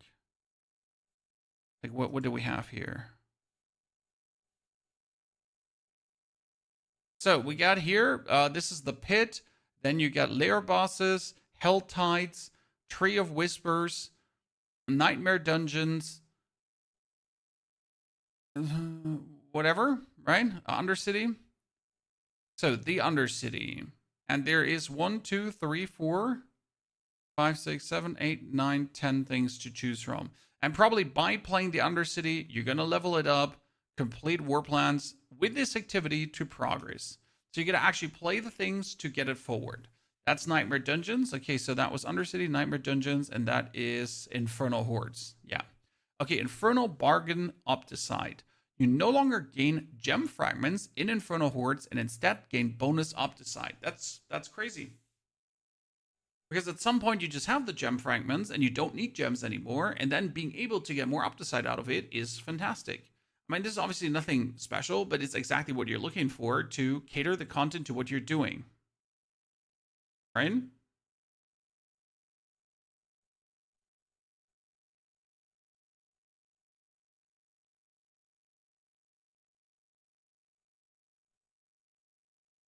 Diablo 1 remake, like Diablo 2 Resurrected. All solid. I have 0 predictions in any form. Okay, Asteros Amalgam. The Amalgam of Rage can ambush you during a boss fight within a Nightmare Dungeon. Killing the Amalgam of Rage in Nightmare Dungeons can drop unique items associated. This is what they said, that normal things can go into other activities.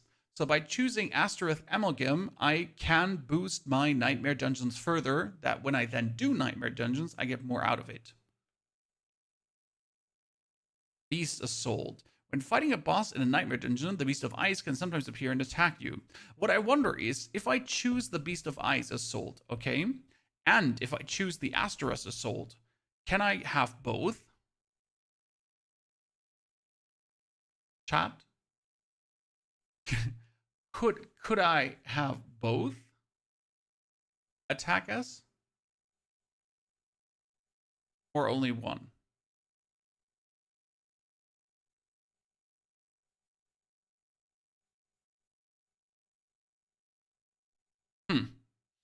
I mean, I'm all for this because you might have missed this before, chat, but I said I like the Diablo 4 endgame. I think we have a good endgame in Diablo 4. So war plans with the additions here, they fit really well. I'm not mad. We're getting T5. No, we're not getting tier 5. The T5 is currently only for season 12, but it's not really T5.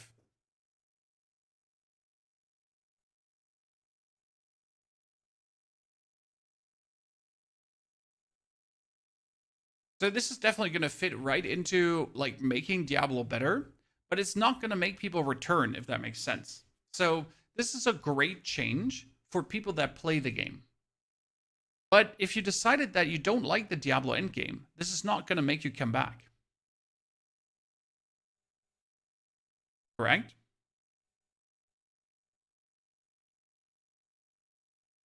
In the trailer, they showed us a tier 5. In which trailer they showed you tier 5? I mean, the beginning trailer here, I've not seen anything about Torment 5, my friend. That would indicate that.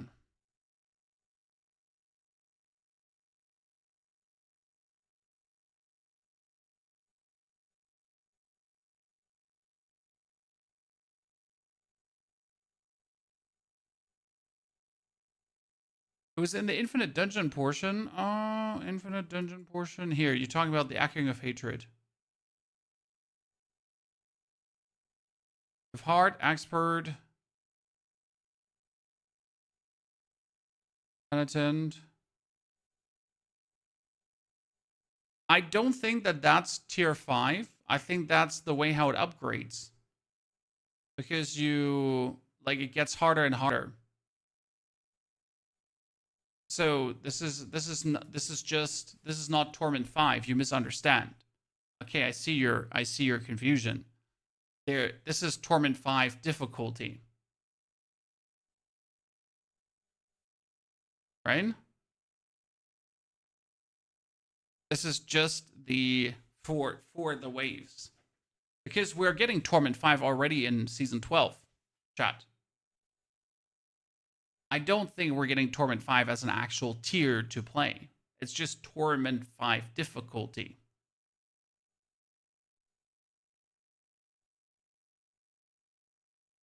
That's my assumption. Because season 12 is also going to have Torment 5 difficulty. It's a good spot, Rudloff. You're not wrong. But I would assume since season 12 has Torment 5 with the Bloody Nightmare dungeons, then I would assume that this is the actual, they're fine-tuning the Torment 5 difficulty. That is kind of like what I assume. Good spot regardless. Yeah, there's a Torment 5 set Anubis. You can do Bloodied Lair bosses in Season 12. That's Torment 5 bosses. And you can do Bloody Nightmare dungeons, and these are Torment 5 Nightmare dungeons. You can also do Bloody Infernal Hordes that are then Torment 5 Infernal Hordes. So yes, there is Torment 5. But it's not a jump as much as Torment 4 was. It just makes things somewhat harder. But you don't have a Torment 5 open world in Season 12. But I don't think it's going to happen into Season 13.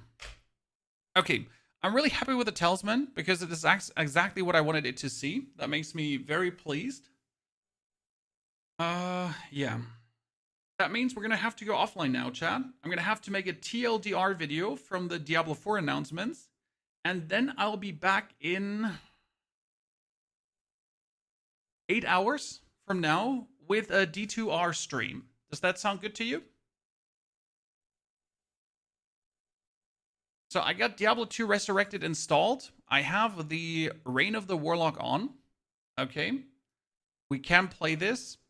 I will make the video, release the video, wrap up everything in one package with my thoughts, and then we'll play Diablo 2 Resurrected tomorrow. Okay? very much looking forward to it. I think that's going to be cool, and I can't wait to share this with you. So thank you very much for spending your time here and hopefully enjoying this announcement with me. I mean, it's so cool to have so many of you with us. I'll be now making this TLDR video, so give me like an hour or so, and you can, if you missed all the news, have everything wrapped together. Okay? Thank you very much for coming. Have a great good night. Appreciate all of you.